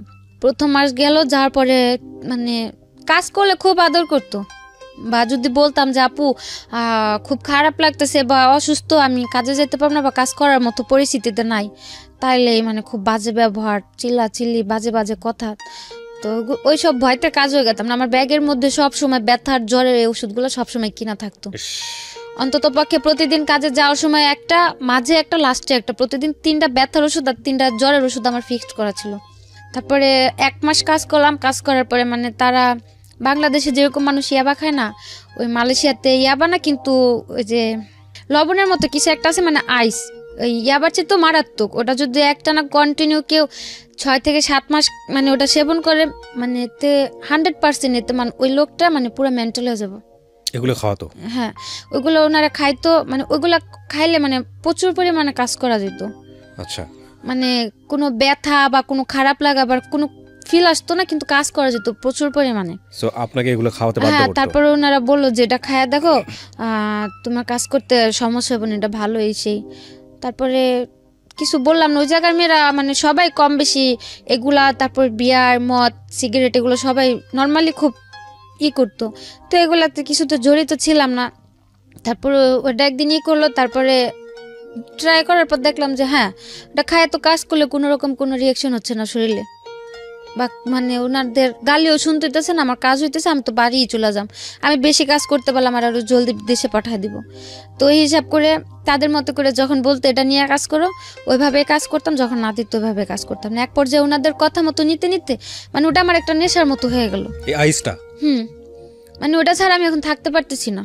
ওহো, মানে নর্মালি কাজ করা আমার পক্ষে সম্ভবই হয় না। আমি কাজের জায়গায় যা দাঁড়াইলেই আমার প্রচুর রাগ উঠা যায়, কেউ কথা বললে মন চায় আমি মাইরা দিই, মানে এরকম পর্যায়ে চলে গেলাম। এখন আমার মানে এখন আর তাদের দিতে হয় না এটা, এখন আমি এটা খুঁজে বেড়াই যে আমার এটা নিতে হবে, নাহলে তো আমি কাজ করতে পারতেছি না। করতে করতে গেল প্রায় 6 মাস গেল। ওই জায়গায় লোকের মাত্রা ছিল, মানে শনিবার আর রবিবার হচ্ছে মালয়েশিয়াতে হলিডে, মানে সাপ্তাহিক ছুটি থাকে। শনিবার অন্তত কমপক্ষে 30টা কাজ করতে হতো, আর রবিবার এমনও দিন যেত, এমনও রবিবার যেত 70টা 80টা এরকম কাজ করতে হতো। আর নর্মালি পার ডে 20টা 15টা 25টা এরকম ফিক্সড করা ছিল। ওখানে কি পরিমাণ মেয়ে, মানে বাঙালি মেয়েরা দেখেছেন আপনি? প্রচুর পরিমাণ, প্রচুর, মানে এক একটা জায়গাতে 15 থেকে 20টা মেয়ে বাঙালি থাকতো। তার মধ্যে আবার 4-5টা সবারই কি এরকম যে কেউ ইচ্ছাকৃত ভাবে করতেছে, কেউ হয়তো যে বাধ্য হয়ে যাওয়ার পরে কাজ করতে করতে যখন মানে টাকার হিসাবটা বুঝা গেছে তখন ইচ্ছাকৃত ভাবে করতেছে। হয় না, অনেকে ভাবে না যে হয়তো বাধ্য হয়ে খারাপ পথে যেহেতু চলে আসছি আর কি হবে কাজ করে টাকা নিয়ে যাই, হয় না ওরকম ভাবে অনেক কেউ আছে। কেউ যেমন আমাদের মতো নতুন গেছে তার হয়তো কেউ বাধ্য হয়ে মারধর খায় কাজ কাম করতেছে। আর যারা এজেন্ট ছিল এজেন্টেরও কিছু এজেন্টেরাও কাজ করতো, মেয়েদের দিয়েও কাজ করে। আপনি এই ছেলেটাকে ফোন দিলেন না যে বাংলাদেশে যে ছেলেটা আপনাকে পাঠালো, ওকে ফোন দিয়ে বললেন না যে তুমি আমাকে জেনে শুনে এখানে কেন পাঠালে? আমি বলছি, উনি বললো যে আমার এগুলা বলে নাই। উনিও বাংলাদেশ থেকে অনেক প্রেশার দিল, প্রেশার দেওয়ার পর ওনারাও বললো যে টাকা পাঠায় দাও, পাঠায় দিই, সমস্যা নেই। Nothing is free. আপনাকে মাগনা ইচ্ছে নিয়ে গিয়ে আপনাকে একটা সুন্দর কাজ দিবে এটা মনে করার কোনো কারণ নেই। প্রথম কথা হচ্ছে এগুলো ইল্লিগাল। আপনি অবৈধভাবে বাংলাদেশ ছেড়ে অন্য দেশে কেন যাবেন, এটা হচ্ছে প্রথম কথা। এটা তো যাওয়াই উচিত না, তাই না? আর আপনি কাজ জানেন, কাজ পারেন, আপনার তো দেশেই কাজ করা উচিত। তারপরেও যাতে এই ধরনের ভুল না হয় সেই জন্যই এই এপিসোডটা। ওকে, তারপর 6 মাসের কাছাকাছি যখন চলে আসলাম তখন মানে তখন তো নর্মালি আমিও কিছুটা নর্মাল হয়ে গেছি, যেহেতু আমার 4-5 মাস অভ্যস্ত হয়ে গেছেন, 4-5 মাস যাবত এগুলো করাইতেছে। তখন আমার মাথাও নর্মালি একটা এরকম থিঙ্ক আসলো যে যাক, জায়গা তো প্রচুর পরিমাণে কাজ করায়, আর হয়তো আমি যদি তাদের সাথে মানে বৈশা 6 মাসের যেহেতু আমার কন্ট্যাক্ট শেষ হলে যদি আমি তাদের সাথে বৈশা মানে 50-50তে কাজ করতে পারি, হয়তো আমি যে উদ্দেশ্যটা, বাইরে তো আমার যাওয়ার উদ্দেশ্য ছিল টাকাটা, আর বাইরে যাওয়ার আগে মনে করতাম কি যেমন টাকা হইলে সবার ভালোবাসা কিনতে পাওয়া যায়, বাপ মা হোক ভাই বোন হোক সবারটাই পাওয়া যাবে। দেখতাম মানুষ ভালো মন্দ খাইতে পারলে ভালোভাবে কথা বলে, তা আমি তাই ভাবতাম টাকা দিয়ে বুঝি সবার ভালোবাসা আমি কিনতে পারবো। আমি যদি সবাই টাকা পয়সা দেই সবাই মনে আমার আদর করবো, আমার সাপোর্ট করবো, যে জিনিসটা আপনার চাইল্ডহুডে মিসিং ছিল। হ্যাঁ, ছোটবেলায় আপনি পান। হ্যাঁ, আর তারপর যখন মানে যে কোনো জায়গায় এখনো পর্যন্ত যদি কাউরে দেখি না পোলাপান মানে মাদের সাথে চলাফেরা করে বা মারা যখন বাচ্চাদের আদর করে, মানে এই জিনিসটা ছোট থেকে বুঝি নাই, কিন্তু এখন এটা নিয়ে খুব খারাপ লাগে যে কত মানুষের মানুষ বুড়া হয়ে যায় কিন্তু মানুষের বাপ মার কিছু হয় না। আর আজকে যদি আমার মাটা বাইচা থাকতে হয়তো আমাদের কারো লাইফটা এরকম মানে এরকম ছিন্ন ভিন্ন একটা পর্যায়ে এসে ধার হইতো না, বা আমারও এই সিচুয়েশনগুলোর মুখোমুখি কোনোদিন হতো না। তো এই জন্য আপনার মনে হয়েছে টাকা ইনকাম করি, টাকা ইনকাম করলাম, যদি সবাই টাকা পয়সা দিতে পারে সবাই বুঝে আমার একটু আদর করবো, হোক না টাকার বিনিময়ে, তারপর সবার থেকে একটু ভালো ব্যবহার তো আমি পাবো। তো যখন 6 মাস গেল তখন আমি ভাবলাম যে থাক, আমি তো এই জায়গাতে কি খারাপ হালে আছি ভালো হালে আছি তা তো আর কেউ দেখতেছে না, সবাই তো মনে করে আমি খুব ভালো হালে আছি। তো ওনাদের সাথে একটা বসে আন্ডারস্ট্যান্ডিং এ যা দেখি যদি আমার টাকা টোকা দিয়ে কাজ করা যায়, আমি আর কিছুদিন কাজ করে বাবার একটা দোকান দিয়ে দিই, আর বোনের জন্য কিছু টাকা ক্যাশ করা আমি বাড়ি চলে যাম। যেহেতু আমার যা হওয়ার তা তো হয়েই গেছে, এখন আমি বাড়ি যদি শূন্য হাতে চলে যাই হয়তো আমার কিছুদিন পরে আবার একটা স্টেপ নিতে হবে, বা দেশে এসে কম বেতনে কাজ করে আরো কথা শুনতে হবে যে 5-6 মাস বিদেশ থেকে আসলাম কি করলাম, মানে সব দিক দিয়ে চিন্তা ভাবনা করে আমি ওনাদের সাথে বসলাম। একদিন বসার পর বললাম যে আপনারা তো আমার 6 মাসের কন্ট্রাক্ট আনলেন, 6 মাস তো শেষ, তো আমি যদি এখন বাড়ি চলে যেতে চাই বাড়ি পাঠা দিবেন? পরে ওনারা বললো যে যদি চলে যেতে চাও পাঠায় দেন, যদি থাকতে চাও থাকবা, আমাদের কোনো সমস্যা নেই। আর যেহেতু আমি ভয়েই কাজ করতাম ওনাদের, তারা আমার কোনো টর্চার করতে হয় না বা খারাপ কোনো ব্যবহার ওনার আমার প্রতি কখনো যায়নি, আর আমার খুব আদর করতে এই কারণে মানে আমার যে জায়গায় কাজে দিছিল ওই জায়গায় কেউ বলতো না আমি যে বাঙালি, কালো হয়তো সবাই মনে করতো কি ইন্ডিয়া, তো তো এই কারণে মানে প্রচুর কাজ হইতো, আর কাজের জায়গায় সবাই অনেক আদর করতো, বস টস যারা ছিল, এ কারণে আমার ওই এজেন্টগুলো আমার খুব আদর করতো। ওনারাও মানে ওই 6 মাস আমার সাথে ওরকম ভাবে ছিল যাতে আমি 6 মাস পর থাকতে রাজি হই। তারপরে ওনারা খুব আদর করতো, মানে ওনারা আমার এরকম ভাবে রাখছে বা বুঝাইছে যে তুমি যদি থাকো ভালোভাবে থাকবা, এটা সেটা, বা আমিও ছিলাম, দেখলাম তো ভালোই। তারপরে আমি আবার রাজি হলাম যে ঠিক আছে। আপনাদের যে এই ধরনের কাজের মধ্যে জড়িয়ে গেছেন বা করাচ্ছে সবাই, আপনাদের নিয়মিত মেডিকেল চেকআপটা করা হতো, ডাক্তারি চেকআপটা করা হতো? না করানো হতো না, ওদিকে ওরকম ভাবে কোনো কাজ করাইতো না, যে মানে কোনো স্বাস্থ্য পরীক্ষা যেটাকে বলে, হ্যাঁ এগুলো করানো হতো না? না না, এটা তো এক ধরনের মানে মৃত্যুকূপ যেটাকে বলে। তো মানে কখনো ডাক্তারের কাছে চিকিৎসা করতে নিয়ে যেত না, কোনো প্রবলেম হলে ওগুলোর জন্য নিয়ে যেত। তারপর ওনার সাথে বসলাম, বসার পর আমি বললাম যে আমার যেহেতু কন্ট্যাক্ট শেষ, আর সো মিউচুয়ালি 50% বা এরকম কোনো কিছু। হ্যাঁ, তো আমি যদি এখন থাকতে চাই আমার কিভাবে রাখবেন? পরে বললো যদি থাকতে চাও বেতনে থাকতে চাও বেতনে থাকতে পারো, আর যদি 50-50-তে থাকো তাও থাকতে পারো, যদি যেহেতু কন্ট্যাক্ট শেষ। আমি ভাবলাম যে যদি আমি চাইলে পারতাম মানে ডাইরেক্টলি একা কাজ করতে, মানে আমি যা কাজ করতাম টাকাগুলো আমার থাকতো, যদি তা আমি বলতাম রাজি হতো। যেহেতু কন্ট্যাক্ট শেষ, তাদের টাকা দুইটাই গেছে। তা আমি ভাবলাম যে ওই জায়গাতে তো কাজ করতাম, পুলিশের যে প্রবলেমগুলো হতো দেখতাম, তা আমি ভাবলাম যে আমি যদি একা কাজ করি, আমার তো পুলিশে যদি একটা প্রবলেম হয়েও যায় আমার তো কেউ সেফটি করবো না। আর দ্বিতীয় কথা হচ্ছে তাদের যদি আমি কিছু টাকা দিয়ে হাত করে রাখি, আমার যত বড় প্রবলেমই হোক, যত তারা ব্যবসা করে তাদের সাথে ওরকম লোকেদের সাথে অবশ্যই হাত আছে, ওনারা আমার সাপোর্ট করবো। তারপরে আমি বললাম যে ওগুলা ভাইবা, আমি বললাম আমি 50-50-তে কাজ করুম, যদি আমার পুলিশ টুলিশ ধরে বা কিছু করে ওইগুলো আর সাপোর্ট দিতে হবে আপনাদের। পরে বললো যে ঠিক আছে, যদি পুলিশ ধরে নিয়ে যায় ছুটায় আনতে যা টাকা লাগবে তাও তুমি অর্ধেকটা দিবা, আমরা অর্ধেকটা দিই। তা আমি বললাম আচ্ছা ঠিক আছে। তো ওইগুলো ওইভাবে কথা বলার পরে মানে কন্ট্যাক্ট শেষ হওয়ার পরে ও কন্ট্যাক্টের মধ্যে আমার আবার আরেক জায়গায় বিক্রি করে দিল। বিক্রি করলো কিভাবে? হ্যাঁ, ওই যে 6 মাসের কন্ট্যাক্ট ছিল না, ওনার আমার 1 মাস কাজ করাইলো। আর এগুলো তো পরে বুঝতে পারলাম যে কি পরিমাণে টাকা। 1 মাস না, একটা মেয়েরে দিয়ে যদি 15 থেকে 20 দিন কাজ করে কন্টিনিউ, ও একটা মেয়ের যাওয়া আসার যা খরচ যায় সম্পূর্ণ টাকা উঠা যায় 15 থেকে 20 দিনই। তো সে জায়গাতে আমার 1 মাস কাজ করালো। কাজ করানোর পরে তাদের তো যা খরচ উঠা গেল, এমনকি এক্সট্রা উঠলো। তার 1 মাস পর আমার যে 5 মাস ছিল কন্ট্যাক্টে, ওই 5 মাসের কন্ট্যাক্ট করে আরেকটা এজেন্টের কাছে বিক্রি করে দিল। এটা আপনি পরে বুঝেছেন নাকি তখনই বুঝেছেন? তখনই মানে বিক্রি করার সময় আমার বলেনি, যেদিন আমার নিয়ে যায় ওদিন বলছে যে তোমার যে বাকি 5 মাসের কন্ট্যাক্ট আছে তুমি ওদের কাছে থাকবা, কোনো ঝামেলা করবে না।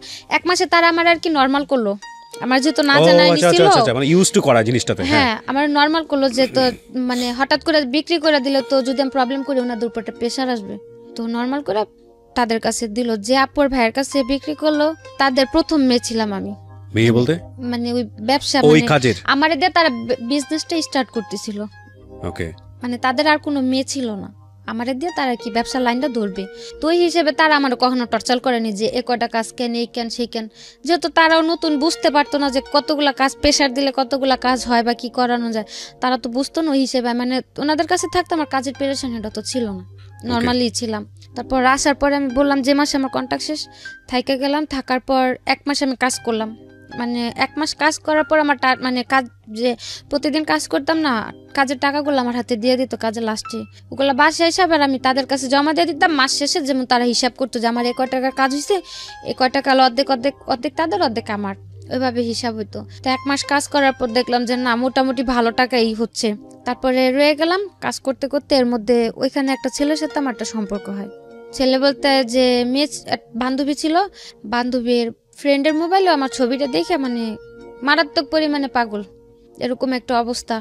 তারপর যেভাবে কথা বলতে বলতে হইলো ওর সাথে একটা সম্পর্ক। তারপর ওরে করে ওই এজেন্টের সাথে আমার প্রতিনিয়ত ঝগড়া হতো। ওকে, মানে ও বাঙালি ছিল, ছেলেটাও বাঙালি ছিল, এজেন্টের সঙ্গে ঝগড়া হতো। মানে কি ও চাইতো যে আপনি এই পেশা থেকে বের হয়ে আসেন? হ্যাঁ, ও বলতো তুমি দেশে চলে যাও, আমার বুঝাইতো কাজ কাম করা দরকার নেই, এটা সেটা। আর এজেন্টে হয় কি নর্মালি ওই জায়গাতে যে কোনো মেয়ে সব সম্পর্কেতে জড়াইলে, কোনো প্রেম প্রীতিতে জড়াইলে ওইখান থেকে পালা যায়। আর ওনারা আমার এতদিন রাখছিল, অন্তত আমার প্রতি তাদের এতটুকু বিশ্বাস ছিল আমি যাই করি না কেন পালায় কোথাও যাবো না। পালা যাওয়ার হলে আমি আরো আগে চলে যেতাম, যেহেতু 6-7 মাসে কোথাও যাই নাই, যাবো না। তাদের সাথে ঝগড়া এই কারণেই ওই ওর সাথে ফোনে টোনে কথা বলতাম বা দেখা করতাম, ওই দিকে মানে থিঙ্কিংটা থাকাতে আমার এদিকে কাজগুলো কম হইতো, যাতে তাদের প্রবলেম হইতো না। এই নিয়ে মানে খুব ভাবে চিল্লাচিল্লি ঝগড়াঝাটি চলতোই প্রতিনিয়ত, যে ওর সাথে কথা বলো না, এরকমটা হয় এই যুগে, এই জগতের মেয়েদের সাথে ছেলেরা রিলেশন করে টাকা টুকা খায়, তারপরে ছাইরা দেয়, কিন্তু এগুলোর কোনো ভবিষ্যৎ নাই। তুমি ওরা ছাইরা দাও। আর ওর সাথেও তেমন একটা সম্পর্কে জড়াইতে চাইতাম না, কারণ প্রথমে তো একটা ডস খাইলাম, আপন খালাতো ভাই, আর এ তো হচ্ছে খারাপ জায়গা থেকে পরিচয়, তো তেমন একটা কেয়ার করতাম না। কিন্তু ও আমার সবসময় বোঝাইতো যে আখি দেখো, মানুষ কিন্তু জীবনে একা কোনো পথে পাড়ি দিতে পারে না, মানুষের চলতে হলে একটা মানুষের সাপোর্ট লাগে। মানে ওর সবচেয়ে একটা কথা আমার বেশি টাচ করে, ও আমার বলে যে তোমার তো কেউই নেই, মা নাইকা বাপ থাইকাও নাই, ভাই বোনও তোমার দেখে না, নাহলে আমি তোমার সাপোর্ট হয়ে রইলাম। বাবা মা শিখাইছে ছোট থেকে যে একটা মানুষ যদি কোন একটা এতিমের সাপোর্ট করে তার নাকি অনেক সোয়াব হয়। ওই কথাটা বলাতে আমি মানে এতটুকু ভাবলাম যে যেহেতু আমার এতটুকু জিনিস বুঝতে পারছে যে আমার কেউ নাই, ও যেহেতু এই জিনিসটা বুঝতে পারছে যে আমি সবার ভালোবাসার কমতিটা ফিল করি, বা মানে একটু যে সব দিক দিয়ে আমার খুব সাপোর্ট করতো আর আমার ওগুলো খুব ভালো লাগতো। তো যাক গেল, তার সাথে মানে তো ঝগড়াঝাটি করতে করতে 3 মাস সম্পর্ক চলার পরে তারপর 3 মাস চললো, 3 মাসের মধ্যে টুকটাক ঝগড়াঝাটি হলো। 18 ওকে কি আপনি বিয়ে করছিলেন? না, বিয়ে হয়নি। তারপর ওই 3 মাস সম্পর্ক থাকার পরে এর মধ্যে মানে ওই যে এজেন্টের কাছে ছিলাম তাদের মধ্যে মানে তাদের কাছে আমি টোটালি একটা কালার খেয়ে গেলাম যে মানে তারা এখন আমার আর মানে আগের মতো একটা কেয়ার করে না বা সহ্য করতে পারে না ও ছেলের সাথে সম্পর্কটা গভীর হতে। আর ও বলতো তুমি দেশে চলে যাও। তো গেল 2017 থেকে 18 মে পর্যন্ত এই ঘটনা। 18 মে মাসের 14 তারিখে আমি পুলিশে ধরলাম। পুলিশে ধরলো মানে কি অন স্পট? হ্যাঁ, কাজের জায়গা থেকে রেড দিল, রেড দেওয়াতে আমরা 15টা মেয়ে ধরা খেলাম। ওকে, তো মালয়েশিয়ান পুলিশের কাছে? হ্যাঁ, ওটা ছিল এমনি তো নর্মালি পুলিশ, মানে ওদিকে তো পুলিশের একটা মানে আছে আইপিকেল টিপিকেল ইমিগ্রেশন, তো নর্মাল পুলিশে ধরছে দিক থেকে টাকা দিয়ে ছুটে আসা যায়। 9 তারিখে ধরলো, ধরার পরে যাওয়ার পথে আমি ওর ফোন দিয়ে বললাম যে এরকম ভাইয়ার কাছে আমার টাকা আছে, যদি আমার যত তাড়াতাড়ি সম্ভব আমার ছুটে নিয়ে আসতে বলবা, যেহেতু জানি যে নর্মাল পুলিশে ধরছে ওরা টাকা টুকা নিয়ে ছাইড়া দিব। তো বললো যাচ্ছে ঠিক আছে। তারপর 9 দিন পর আসলাম, তার আর কি উকিল ধরার পর পাসপোর্ট তো তাদের কাছে ছিল, ওইখান থেকে 9 দিন পর ছুটে নিয়ে আসলো, কোনো সমস্যা হলো না। তো ছুটে আনলো আমার 3,500 রিঙ্গিতে, সে জায়গাতে আমার বললো যে 13,000 রিঙ্গিত লাগছে, ওই টাকাটা আমার থেকে নিল। তো তারপর কোনো প্রবলেম হলো না। মানে হয় না একটা বাটপারি বিজনেস আর কি, 2 নম্বরই বিজনেস, এবং তার মধ্যে যত রকমের বাটপারি আছে আর কি। হ্যাঁ, তারপর ওই মে মাসের 14 তারিখে ছুটে আসলাম। আসার পর 3-4 দিন রেস্টে থাকার পর আবার কাজে গেলাম। যাওয়ার পরে জুনের 24 তারিখে আবার ধরা খেলাম। আবার পুলিশ নিয়ে গেল? এবার পুলিশ নেই, এবার ইমিগ্রেশন নিল। ইমিগ্রেশন নিয়েছে, ওকে। তারপর যেদিন ধরা খাইছি সেদিন আমার কাছে ফোনও ছিল না, মানে অসুস্থ ছিলাম, তো কাজে যাওয়ার নিয়ে আর কি তাদের সাথে একটু কথা কাটাকাটি হলো। ওনারা আমার বললো যে রাত্রে যদি ফোনে কথা বলো, দিনে তুমি সুস্থ থাকবা কোথা থেকে আর কাজ করবা কোথা থেকে। মানে আপনি যে ছেলেটাকে লাভ করেন তার সাথে কথা কাটাকাটি হচ্ছে? না, ও বললো যে তুমি কাজে যাও না, যেহেতু তুমি অসুস্থ কাজে যাও না। জ্বর ছিল কিছুটা, আর আমি আমার এজেন্টদের বললাম, তখন তো 50-50, ইচ্ছা হলে কাজে যেতাম, ইচ্ছা হলে যেতাম না, কিছু বলতো না। তো আমি বললাম যে আমি আজকে কাজে যাব না, আর অসুস্থ থাকারই ছিল। ওই ঈদের 1 সপ্তাহ পরে ধরা খেয়েছি, তো যেমন ঈদ গেছে এই শুক্রবারে, আগামী শুক্রবারে ধরা খাইছি। ওই 7 দিন কাজের প্রচুর চাপ ছিল, তো দেখা যাচ্ছে ওই কারণে খুব অসুস্থ ছিলাম, আবার রাত্রে ঘুম কম, তোর সাথে কথা বলতাম। তো ধরা খেলাম, ওই দিন কথা কাটাকাটি হতে বাসাতে ফোন টোন কিছু নেই, রাগ করে আমি এমনি কাজে চলে গেলাম। কাজে গেলাম সন্ধ্যা 7টার দিকে, 9টার দিকে ইমিগ্রেশনের পুলিশ সব উপরে উঠে গেল, নিচে দরজা টরজা কাইটা। তারপর ধরলো, ভালো কথা, বসা রাখছে। তারপরে গাড়িতে উঠছে, মানে পুলিশ ধরছিল পরে, তো তাও ফোন করার একটা অপশন ছিল যে ফোন করে ভালো মন্দ বলতে পারছি। এখন ইমিগ্রেশন ধরলো, আমার সাথে তো একে ফোন ছিল না, আর দ্বিতীয়তে যাদের ফোন ছিল সবার ফোন নিয়ে নিছে, আর আমার কারো নাম্বারও মুখস্থ ছিল না, শুধু ওই ছেলের নাম্বারটা ছাড়া। তারপর ওই বাঙালি আরেকটা মেয়ে, মানে এক সিরিয়ালে 4টা কোম্পানিতে অপারেশন দিছে, 4টা কোম্পানির মধ্যে মানে আমরা 4টা না 5টা ছিলাম বাংলা মেয়ে। তো আমার যেখান থেকে ধরছে ওইখানে আমি ছিলাম, আরেকটা মেয়ে ছিল। ওই মেয়ের ফোন নিয়ে নিছে, সাথের যে কোম্পানিটা ছিল ওই কোম্পানির একটা মেয়ের ফোন দিয়ে আমি ফোন করলাম ওই ছেলেরে, ফোন দিয়ে বললাম যে দেখো, আমার তো গতবার ছুটে আনছিল, পুলিশে ধরছিল, কিন্তু এবার তো ইমিগ্রেশনে ধরছে, আমার তো কোনোভাবে ছুটানো সম্ভব হবে না। তো আমার টাকা আছে, আমি যে ওই ঈদের 1 সপ্তাহ কাজ করছি বা পুরো মাস কাজ করছি, আমার পুরো মাসের টাকাটাই তাদের আছে। আমার বললো জরিমানা দিয়ে আমার দেশে পাঠা দিতে। যাতে অকারণে আমার কোনো জেলে পড়ে না থাকতে হয়। তো বললো যে আচ্ছা ঠিক আছে। মালয়েশিয়ার জেল সম্পর্কে জানতেন না, শুনেছেন? আগে কোনো আইডিয়াও ছিল না বা ওরকম কারোর সাথে কথা হয়নি যে এটা কিরকম। মানে আপনাদের সবাইকে বলছি যে মালয়েশিয়ার জেল জীবনটা কতটা ভয়ানক হতে পারে এটার উপর একটা এপিসোড আছে এই চ্যানেলে, এটা ইউটিউব জীবন গল্পের পার্ট নাম্বার 1। তাহলে বুঝবেন যে মালয়েশিয়ার জেল জীবনটা কতটা ভয়ানক। বলেন তারপর ওইখানে একটা মেয়ের ফোন ছিল, ওর ফোনটা দিয়ে আমি ফোন দিয়ে বললাম যে যেহেতু ইমিগ্রেশনে ধরছে আমার তো কোনোভাবে ছুটানো সম্ভব হইব না, আর প্রথমবার যখন ধরা খেলাম তখন যে 9 দিন ছিলাম ওদিকে তত একটা কষ্ট হয়নি, আর তার মধ্যে 2-3 দিনই ভাইয়ারা যা দেখা করছে, কারণ তখন তো আমার ছুটানোর জন্য ট্রাই করতেছিল, যা দেখা করে আসছে বা খাবার টাবার কিনে দিয়ে আসছে, সমস্যা হয়নি তত একটা। আর এমনিতে রাখছিল যেমন সেফটি রুমে ছিলাম, তো প্রবলেম হয়নি, আর জেলটাকে দেখিও নি তখন। তো বলার পর আর আমি বললাম যে যেভাবে সম্ভব হয় আমার খুব শীঘ্র দেশে পাঠা দিতে বলবে, আমার যা টাকা আছে ওদের যথেষ্ট হবে আমার জরিপানাতে দেশে পাঠানোর জন্য, আমার যাতে জেলে না রাখি, আর পাসপোর্টটাও যেহেতু তাদের কাছে। তো বললো যে আচ্ছা ঠিক আছে তুমি কোনো টেনশন করো না, কান্নাকাটি করো না, এদিক থেকে তাদের যতটুকু প্রেশার দেওয়ার বা যতটুকু কি করার আমি করুম, তুমি কোনো কান্নাকাটি করো না। আচ্ছা গেল। তারপর 3 দিনের দিন যখন যাওয়ার পরে 3 দিনের দিন যখন স্টেটমেন্ট নিতে আনলো, তখন স্টেটমেন্ট দেওয়ার পর ওনারা আমার বললো যে তোমার পাসপোর্ট কার কাছে, আর পুলিশে ধরার পর যদি বলে যে এজেন্ট আছে বা কিছু, তাহলে হয়তো তার যেমন যদি আমি তখন বলতাম যে আমার এজেন্ট আছে, তাহলে হয়তো আমার এজেন্টটা খোঁজার জন্য আমার যে জায়গায় জেল হয়েছে 3 মাস, সে জায়গায় হয়তো 6 মাস 1 বছরও হইতে পারতো এজেন্টের খোঁজার জন্য।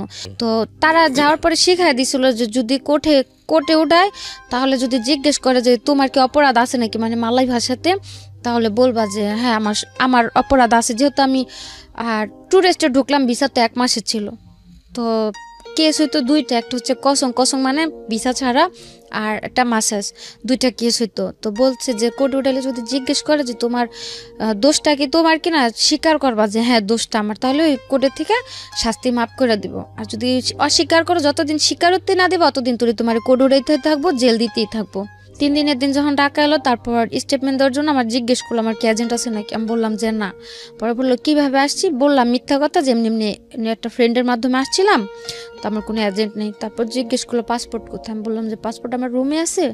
বললো যে যদি কারো ফোন দাও পাসপোর্ট দিয়ে যাবো, আমি বললাম হ্যাঁ। তারপরে আমি ওই ছেলের ফোন দিলাম, ছেলের ফোন দিয়ে বললাম যে আমার এজেন্টের নাম্বারটা দাও, আমার কাছে তো ফোন নাই, কারণ নাম্বার নাই। ওরে বললাম যে ভাইয়ের নাম্বারটা দাও, এখান থেকে ফোন দিতে বলছে পাসপোর্টের জন্য। তারপর ওর নাম্বার দিল, নাম্বার দেওয়ার পর ভাইয়ের ফোন দিলাম, ফোন দেওয়ার পরে বললাম যে ভাই এরকম এখন আমার কি করবেন, আমার দেশে কয়দিনের মধ্যে পাঠাবেন। উনি আমার বললো তুমি টেনশন করো না, হয়তো 7-8 দিনের মধ্যে তোমার দেশে পাঠিয়ে দিব। তা আমি আর বেশি কিছু বললাম না, জোর খাটানো তার আমার ভিতরে তার জোর খাটানোর সুযোগ নেই, বা আমি তার ফোনও করতে পারব না। তা আমি আর কিছু বললাম না। ওদিকে স্টেটমেন্ট দেওয়ার পরে নিয়ে আসলো, আসার পরে 14 দিন পরে আমাদের কোর্টে উঠাইলো। যে জায়গা বললো 9 দিনের মাথায় আমি দেশে চলে যাবো, জায়গায় 14 দিন হয়ে গেল, কোর্টে গেলাম। তো কোর্টে যাওয়ার দিন ভাবলাম হয়তো কোর্টে যাই ভাইয়াদের দেখা পাবো, তো তারা আসতে পারে কোর্টে, যেহেতু কোর্ট উঠাবো, দিক থেকে হয়তো কেস সেটেল করে দেশে পাঠিয়ে দেবে, না তো ছুটায় নিয়ে যাবো। তারপর 14 দিন পর কোর্ট উঠালো, কেউ আসে নেই ওই জায়গাতে, আর আমার ফোন ছিল না, আমি কারো ফোনও দিতে পারিনি।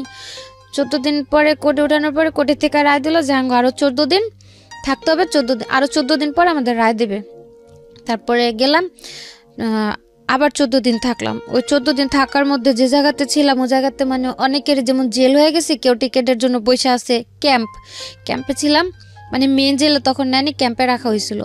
তারপর ওই ক্যাম্পের অনেকে যারা বাড়ি চলে গেতো তাদের কাছে আমি ছেলের নাম্বারটা লিখে দিতাম, জ্বরে ফোন দেওয়া বললেন যে আমার এই তারিখে কোর্টে উঠাইবো, জানি ওরা কেউ আসে। তো ওই ইন্দোনেশিয়া মেরে দিতাম, বাংলা মানে যখন যে যাইতো তার কাছে আমি নাম্বার দিয়ে দিতাম, যাতে একটু ফোন দিয়ে জানা দেয় যে আমি এই তারিখে কোর্টে উঠুম, ওই কোর্টে আমার উঠাইবো, কোর্টের নামটাম বলে দিতাম। তারপরে গেল 28 দিন পরে কোর্টে উঠলাম, ওই দিনও কেউ নাই।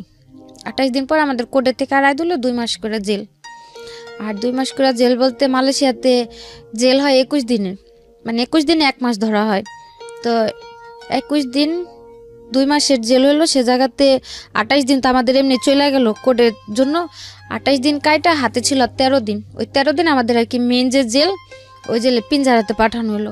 ওদিকে গেলাম, কোর্টের থেকে বের হওয়ার পরে মানে আমার কাছে ছিল 40 টাকা। জেলের অভিজ্ঞতা শুনতে চাই, জেলে কেমন লাগতেছিল?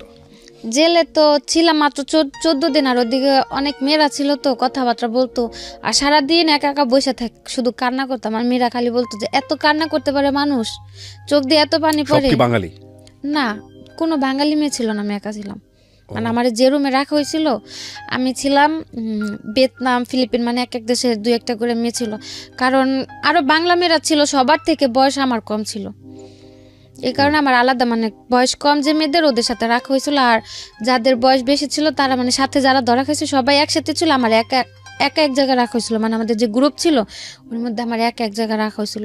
ওদিকে যেমন অল্প বয়সে যারা, তাদের কোনো কাজ করাইতো না, বিকাল হলে খেলতে নিয়ে যেত, টিভি টুভি দেখাইতো, তারপরে ABCD এগুলো পড়াইতো, মানে ছোট বাচ্চাদের জন্য ওগুলো আলাদা। ওদিকে আর কি 12-13 বছর থেকে নিয়ে 21 বছর পর্যন্ত ওই জায়গায় রাখা হইতো। আর তখন তো বয়স ছিল 19, তো ওই জায়গাতে আমারও রাখা হয়েছিল। তো তেমন কষ্ট একটা হয়নি, কারণ বিকেল হলে বাইরে নিয়ে আসতো, হাঁটাহাঁটি। কষ্ট বলতে এতটুকু ছিল, জেল তো জেলই, তো খাবার দাবার শোয়া এগুলোতে একটু প্রবলেম ছিল। তারপর কোর্টের থেকে যখন পিঞ্জারায় পাঠালো, আমি ছেলেরে ফোন করলাম যে তোমার আমি বারবার করে বললাম, ভাইয়ারে ফোন দিয়ে বললো আমার জন্য বাড়ি পাঠা দেয়, কিছু তো করলো না, বরং আজকে কোর্টের থেকে আমার 2 মাসের রায় দিয়ে দিল, 2 মাস জেলের। তা তুমি কি করলা? তো আমার কথাটা শুনে কান্না করে দিছে যে তোমার টাকা ছিল, তুমি বললা, তারপরেও তোমার এজেন্ট আমার থেকেও আরো 2000 রিঙ্গিত নিল, বললো যে টাকা আরো 2000 টাকা দিলে তোমার জরিপানাতে দেশে পাঠা দিব। তারপরেও টাকা দিল, মানে আমার কথাটা শুই না, যেমন এক প্রকার ও পুরো হ্যাং হয়ে গেছে, যে এদিকে টাকাও দিল, ওদের সাথে তো কন্টিনিউ যোগাযোগ করতেছি, কিন্তু ওরা তো বলতেছে যে সব ওকে হয়ে গেছে, আমি দেশে চলে যাম 2-1 দিনের মধ্যে। ওই মুহূর্তে শুনতে পেলো যে আমার এখন পিঞ্জারাতে পাঠাইতেছে। তারপরে বললো যে দেখো আমার তো টাকা টুকাও নিল, আর পাসপোর্টও যেহেতু ওদের কাছে, আমার তো আর কিছু করার নাই, তখন আর কি করবো, কোর্টে তো রায় দিয়ে দিছে, এদিকে তো আর কিছু করার নাই, তো আর কতদিন থাকতে হইব? তারপর আমি বললাম যে আর 14 দিন বা 15 দিন আমার পিঞ্জারা থাকতে হইব। পরে বললো যে ওই দিক থেকে আসার পর টিকিট দিয়ে দিলে বাড়ি পাঠা দিব না? আমি বললাম যে হ্যাঁ, যেদিন আমার ওই পিঞ্জারা থেকে ক্যাম্পে পাঠাইবো 14 দিন পরে, আমার টিকিট আজকে টিকিট দিয়ে গেলে আমি কালকে বাড়ি চলে যেতে পারবো, আমার কোনো সমস্যা হইব না। পরে বললো যে আচ্ছা ঠিক আছে, তুমি যাও, আমি তাদের সাথে কথা বলে রাখি যাতে তোমার টিকিটটা 14 দিনের মধ্যে পরে দেওয়ার জন্য তার প্রস্তুত নিয়ে থাকে। আমি বললাম যে আচ্ছা ঠিক আছে। তারপর 14 দিন ওই জায়গাতে গেল। 14 দিন পরে 1 তারিখে না যেন, আগস্টের 1 তারিখে, মেবি 1 তারিখে না যেন 5 তারিখে আমাদের ক্যাম্পে আনলো। ক্যাম্পে আনার পরে আমি ওর ফোন দিলাম, ক্যাম্প যেদিনকে পিঞ্জারা থেকে ক্যাম্পে আনলো ওই দিন রাস্তা থেকে আমি ওর ফোন দিলাম, ফোন দিয়া গাড়িতে অন্য মানুষের ফোন দিয়ে। আপনি করে ভালোবাসতেন?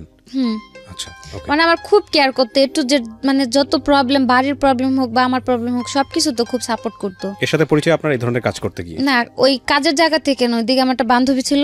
যাই হোক, আমি জানতে চাচ্ছি না। ওকে, তারপর ওরে ফোন দিলাম, ফোন দিয়ে বললাম যে দেখ আমার আজকে ক্যাম্পে পাঠাইতেছে, যত তাড়াতাড়ি সম্ভব ওতে পাসপোর্টটা নিয়ে আমার টিকিট দিয়ে দিও, আমি বাড়ি চলে যাব। ও কি করতো মালয়েশিয়াতে? ও জব করতো ইঞ্জিনিয়ারিং এ জব করতো কম্পিউটারে। ওকে। বলার পরে আমি বললাম যে আমার আজকে ক্যাম্পে পাঠাইতেছে, যেভাবে সম্ভব আমরা বাড়ি পাঠা দেওয়ার করো, আর ওরা টাকা টুকা চাইলে তুমি আর টাকা দিও না, এখন আর আমার কোনো খরচ নেই, শুধু টিকিটটা কিনে দিব। আর নর্মালি একটা এজেন্টের দায়িত্ব থাকে যে একটা মেয়ে যদি ধরা পড়ে তার টাকা না থাকলে টিকিট কাইটা দেশে পাঠানোর। তারপরে ও বললো যে আচ্ছা ঠিক আছে, কোন ক্যাম্পে নিছে কইতে পারো? তো আমি বললাম যে আমি জানি না কোন ক্যাম্পে আনছে এখনো, তো যদি আমি পারি কোনো রকমভাবে কারো কাছে নাম্বার দিলাম, তোমার কাছে ঠিকানা বা আমার বডি নাম্বারটা আমি পাঠাই দিমুনি।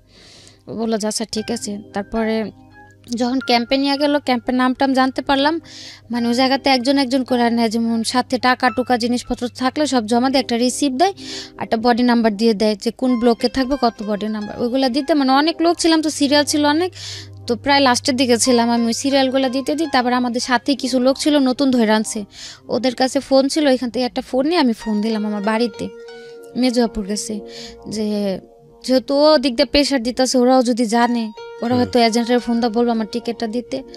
তো ওই লোকটা নাম্বার দিয়ে ফোন দিলাম মেজাপুর ছেলে ফোনটা ধরে বললো যে আমু বাইরে গেছে, তো আমি বললাম ডাক দিয়ে দাও। ও ডাক দিতে দিতে ওই লোকের ফোনটা গেল বন্ধ হয়ে, তো বন্ধ হয়ে গেল। আমার যে স্লিপ দিল, একটা রিসিপ্ট দিল, ওই রিসিপ্টের ভিতরে মানে একটা সাইন উঠলো, আমার ফোন কল অলরেডি হয়ে গেছে। তো আমি আর কিছু করলাম না, আমি ওদিকে বসে বসে কান্না করতেছি। মানে 3 দিন পরে একটা মাস্টার কল করার সিস্টেম দেয়, মানে ওদিক থেকে ফ্রিতে। তা আমার তো আর ওই কলটা করতে দিব না, যেহেতু আমার এই জায়গাতে সাইন উঠে গেল।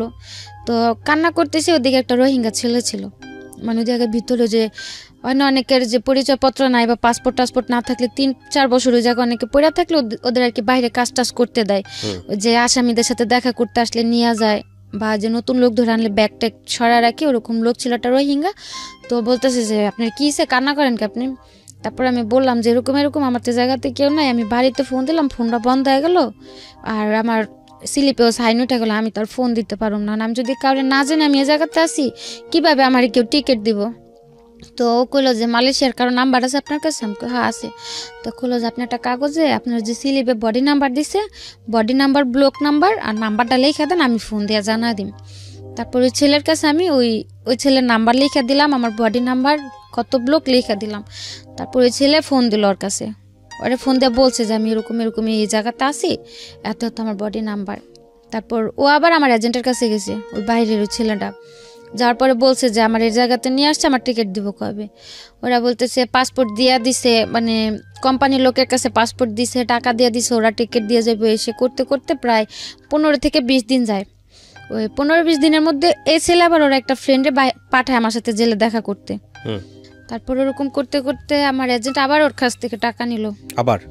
ওকে, টিকিট দিবে বলে আরো 2বার টাকা নিল। যখন আমার জেল টেল শেষ হলো তখন ও আবার 2বার টাকা দিল। আচ্ছা, দেবার পরে যখন 3য় সপ্তাহ আমার সাথে দেখা করতে গেছে, তারপরে ওর বন্ধুটা বলতেছে যে আপা দেখেন আপনার পাসপোর্টটা আপনার এজেন্টে দিতে আসে না, আর ও 2-3বার করে টাকা দিছে, ওরে পাসপোর্টও দেন, আপনার টিকিটও দিতে হয় না।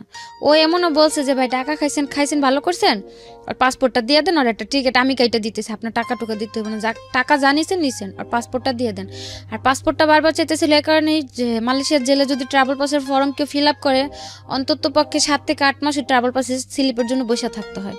মানে বাংলাদেশ এম্বাসি হয়ে এখান থেকে একটা কাগজ যাব, ওই কাগজটার জন্য 7 থেকে 8 মাস অপেক্ষা করতে, যাদের পাসপোর্ট নেই।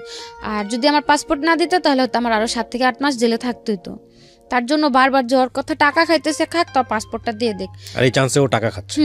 আর তারপর 3বার 3য় সপ্তাহ যখন দেখা করতে যাওয়ার পর আমি কান্নাকাটি করে বলছি যে ঠিক আছে ওই বা কী করবো, বারবার টাকা দিতেছে। আমি বলছি যে ওরা টাকা দিতে নিষেধ করেন, আমি ট্রাভেল পাসের ফর্ম ফিল আপ করে দিচ্ছি, যদি আমার ফর্ম আসে আমার দেখতে ফোন করতে দিব, ট্রাভেল পাস আসলে যে কাউরে ফোন দিয়ে বলো টিকিট দিয়ে যাওয়ার জন্য। তখন আমি ফোন দিয়ে বললো, ওরা এসে বললেন আমার টিকিট দিয়ে তার টাকা টুকা লাগবে না।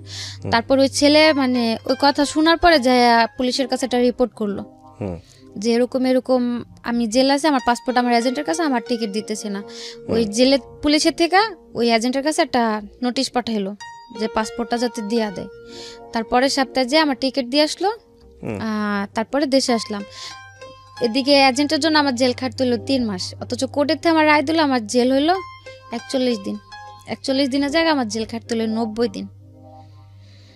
তারপরে আসলাম, আসার পরে ওই ছেলের সাথে যেহেতু সম্পর্কটা দেশে আসার পরেও ছিল, ওই সেপ্টেম্বরে দেশে আসলাম। ও বলল যে দেশেই থাকো, দেখি আমি যতটুকু পারি তোমার হেল্প করুন, টাকা টুকা যা লাগে। তারপরে আমি ভাবলাম যে যেহেতু আছে আমার এতটা সাপোর্ট করছে, যদি আমি ওর কাছে যাই হয়তো গেলেও আমার একটা ভালো কাজে টাজে লাগা দিলে আমি করতে পারুম। তো ওরে বললাম, বলার পর ও তত একটা মানে রায় দিল না। তারপর আমি গেলাম 2য়বার যে ইন্দোনেশিয়া দিয়ে। আপনি জেল থেকে ছাড়া পেয়ে বাংলাদেশে কিভাবে আসলেন ওইটা একটু আরেকবার বলেন। জেল থেকে ছাড়া পেলাম ওই যে আমার ওই যে পাসপোর্টটা ম্যানেজ করতে পারলো, ও যে পুলিশের কাছে রিপোর্ট করলো 2-3বার টাকা দেওয়ার পর যখন পাসপোর্ট না দিল, ওই তখন পুলিশ বলল রিপোর্ট করলো। তারপর ওকে ধরলো, রিপোর্ট করার পরে ও নোটিশ পাঠালো আমার এজেন্টের কাছে যাতে আমার পাসপোর্টটা দিয়ে দেয়। আর এদিক দিয়ে যখন ওরা পাসপোর্ট দিতেছিল না, আমি যে ক্যাম্পে ছিলাম ওই ক্যাম্পের পুলিশের সাথে আমিও যোগাযোগ করছি। যখন মানে আমি তখন বাধ্য ছিলাম স্বীকারোক্তি দিতে যে আমার এজেন্ট আছে, আমার পাসপোর্ট দিতেছে না। আর তখন তো আমার কোনো সমস্যা নেই, আমার জেল টেল সব হয়ে গেছে, আর আমি দেশে যাব।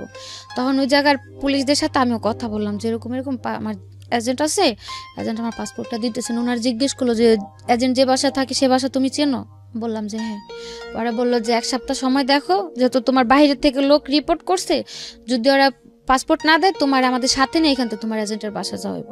আচ্ছা, হয়তো এখান থেকে পাসপোর্টটাও না হইব, সাথে ধরা হইব। তারপরে কিভাবে হলো? তারপর ওই যে রিপোর্ট করাতে পুলিশের থেকে নোটিশ দিল, নোটিশ দেওয়ার পর ওই লোক এসে আমার পাসপোর্ট আর টিকিট দিয়ে গেল। আচ্ছা, তারপর আপনি বাংলাদেশে আসলেন? হ্যাঁ, টিকিট দেওয়ার কত বছর পর বাংলাদেশে আসলেন? হ্যাঁ, 1.5 বছর। 1.5 বছর পর। এই 1.5 বছর জীবনে কি বলবেন, স্বর্গ না নরক? জাহান্নাম? নরকের চাইতেও যদি খারাপ কিছু থাকে, নরকটা তো মরার পর কেমন হবে দেখতে জানি না, কিন্তু বাইচা থাকতে হয়তো ওটা একটা নরক ছিল।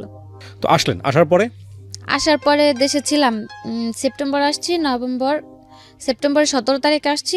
আসার পরে নভেম্বরের লাস্টের দিক দিয়ে আমি আবার চলে গেছি। কোথায়? মালয়েশিয়ায়। কেন গেলেন? মালয়েশিয়ায় গেলাম ওই অতদিনে মানে ওই ছেলেটা আমার জন্য যতটুকু দৌড়াদৌড়ি করলো হয়তো ওই জায়গাতে আমার আপন কোনো একটা ভাই বোন থাকলে অতটুকু করতো না।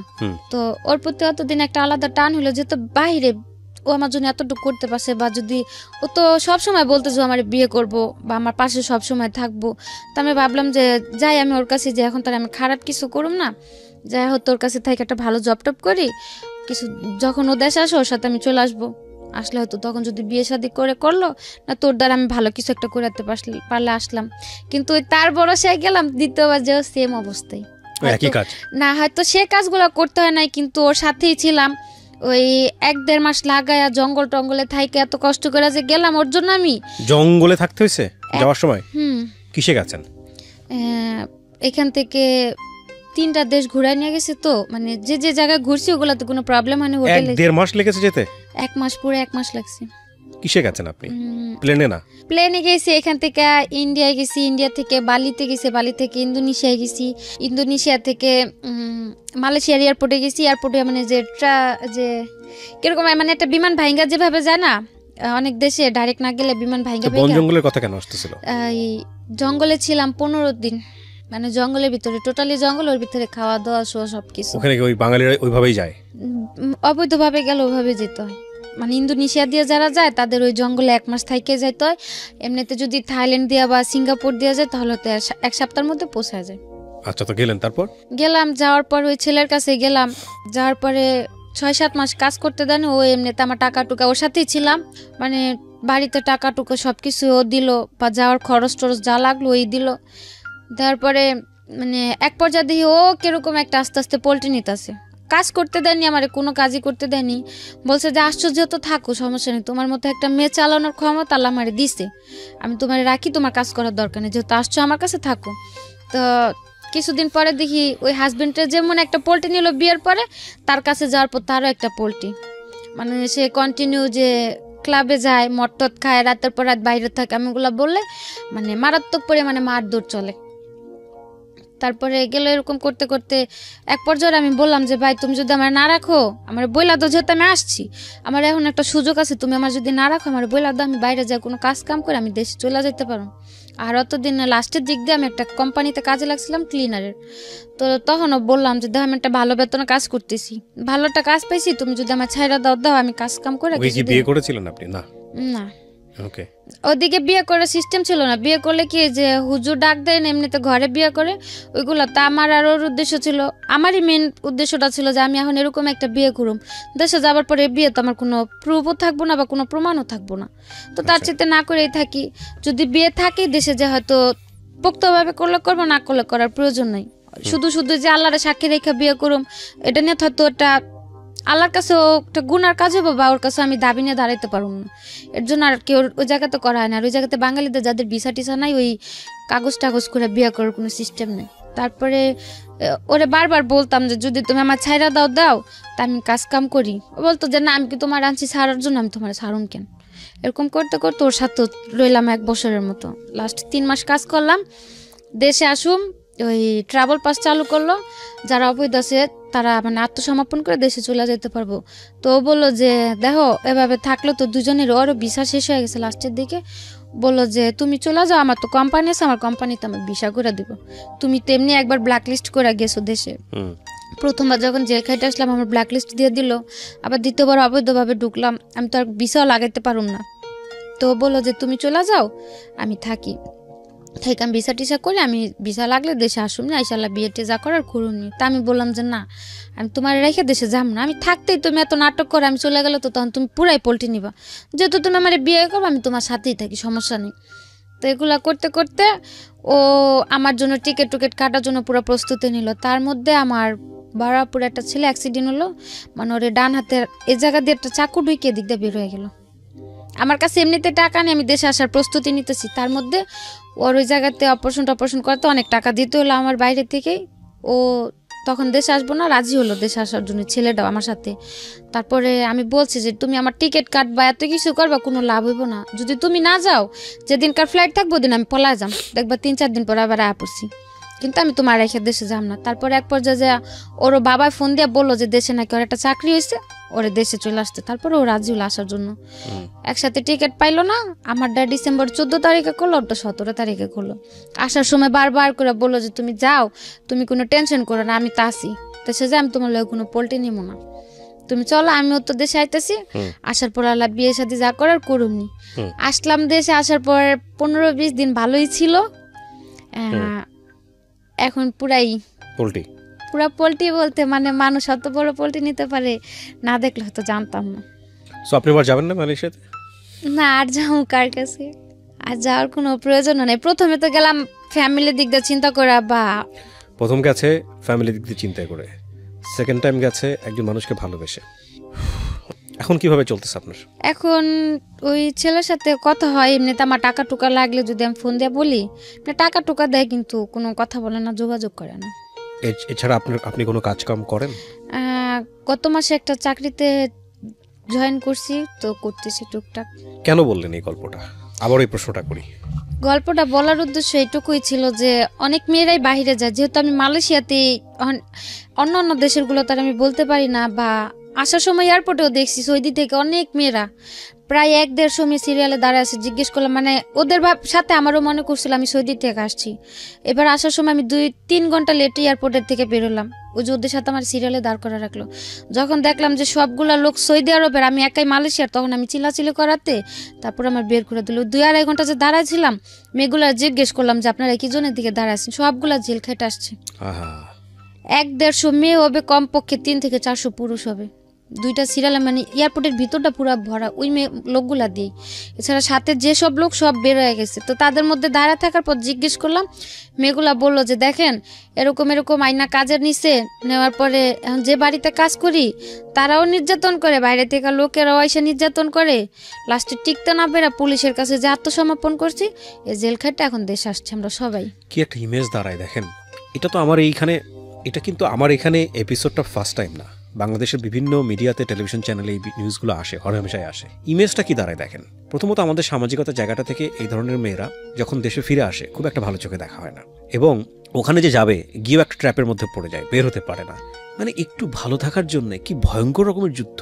আর আপনি আজকে যেভাবে সাফারার, এটার জন্য তো আপনি নিজেও দায়ী। হ্যাঁ, আপনার বয়স একটা ফ্যাক্ট ছিল যে ওই বয়সে আপনি বুঝেন নাই, কিন্তু আমি নিশ্চিত যে যারা অনেক বয়স্ক, যারা হয়তো 18 বছর পার করে ওই দেশে গেছে, তারা অনেক বুঝে শুনেই গেছে, তাদের জন্য আজকের এপিসোডটা কাজে লাগবে। তো আপনি নিশ্চয়ই ভুল করেছিলেন, কারণ 15-16 বছর বয়সেও যদি আপনি গেছেন, 18 বছরের আগে তো গেছেন আপনি দেশের বাইরে। লেবার লতে তো 18 বছরের আগে তো দেশের বাইরে যাওয়ার আমার জানা মতে নিয়মই নাই বাংলাদেশ সরকার থেকে। তো এটা তো আপনি এক ধরনের অপরাধী করেছেন। এবং যাওয়ার পর আপনি যেটা বলছিলেন যে আপনি এক পর্যায়ে মেনে নিলেন যে না, এই জবটাই আপনি করবেন পয়সা ইনকাম করার জন্য। পয়সা ইনকাম করতে পেরেছেন? ওই যে সব জেলে পুলিশের কাছে গেছে। হ্যাঁ। সো আসলে লাইফে কোনো শর্টকামিং কোনো পথ নাই যে আপনি শর্টকাট একটা মেরে দেবেন দিয়ে আপনি লাইফে অনেক বড়লোক হয়ে যাবেন, অনেক কিছু হয়ে যাবেন। That is really difficult. এটা হয় না। যতদিন কন্টাক্টে ছিল, যদি ততদিনের মধ্যেও পুলিশে ধরতো, তাও মনের একটা সান্ত্বনা দিতে পারতাম যে দেশে চলে গেলাম। যখন কন্ট্রাক্টটা শেষ হইলো, 1 মাস কাজ করলাম, টাকাগুলো নিয়ে বাড়িতেও পাঠাইনি। মানে টাকাগুলো বাড়িতে পাঠাবো, যেমন কালকে পাঠাবো, আজকে কাজে গেছি, যে কাজের থেকে আইসে বাড়ি থেকে নাম্বার নিয়ে টাকাগুলো পাঠাবো, ওই দিন রাত্রে পুলিশে ধরলো। এখন ভবিষ্যৎ পরিকল্পনা কি? আপনি রাইট নাও কত বয়স, কত আপনার? আবারও জিজ্ঞেস। 21 বছর। জীবনের অনেক লম্বা একটা পথ পড়ে আছে। এখন কি চিন্তা করেন ভবিষ্যৎ নিয়ে? এখন চিন্তা করার আর কিছু নাই। এখন মনে করি যে যেহেতু দেশে আসছি, একটা জব পাইছি, করতে থাকি, উপরে আল্লাহ যা রাখছে কপালে তাই হবে। কিন্তু কোনো বাহিরে যাওয়ার বা কোনো সম্পর্কতে জড়ানোর এ ধরনের কোনো চিন্তা। আপনাকে যে মানুষটা আপনার জীবনে পরবর্তীতে আসবে, যদিও খুব ব্যক্তিগত প্রশ্ন হয়ে যায় এটা, আপনি কি চিন্তা ভাবনা করেছেন? তাকে আপনি আপনার জীবনের অতীতটা বলতে পারবেন? আমার উদ্দেশ্যটা শুরু থেকে একটাই ছিল যে এমনিতেও তো ছোট থেকে কারো কাছে ভালো কিছু পাইনি, বা ফিউচারে কি বর্তমানে কি কারো সাথে যদি কোনোদিনও জড়ায় যায়, বলা তো আর যায় না যে আমার অতীতটা যায় না আমার অ্যাকসেপ্ট করবে, আমি তার সাথেই থাকবো। কারণ এসব কথা তো কখনো লুকানো থাকে না। যদি দেখা গেতেছে একটা সম্পর্কতে জড়াই গেলাম, বা কিছুদিন থাকার পর যখন আমার এই অতীতগুলো সে জানতে পারবো, তখন কিন্তু খুব ভয়ঙ্কর একটা পরিস্থিতিতে পড়তে হবে। তার চাইতে আমার অতীতটা যায় না যে আমার অ্যাকসেপ্ট করবো, আমি তার কাছেই যাব। আমাদের সামাজিকতা কি তৈরি হয়েছে যে একটা মেয়ে যার কোনো অপরাধ নাই, ভুল নাই, কিন্তু এরকম একটা ঘটনায় জড়িয়ে গেছে বা জড়াতে বাধ্য করা হয়েছে, সেই মেয়েটাকে আমরা পাবলিকলি ফোকাস করতে পারি? অপরাধ তো ওর নাই, পারি না। কারণ আমাদের সমাজটাই তো এখানে বিকলাঙ্গ চিন্তার অধিকারী। অপরাধ ওর না, তারপর ওকে আমাদের হাইড করতে হচ্ছে। সো অনেক সময় লাগবে পরিবর্তন আসতে, কিন্তু ওর যে চিন্তাটা ব্যক্তিগত পর্যায়ে, সেই চিন্তাটাকে আমি স্যালুট করি।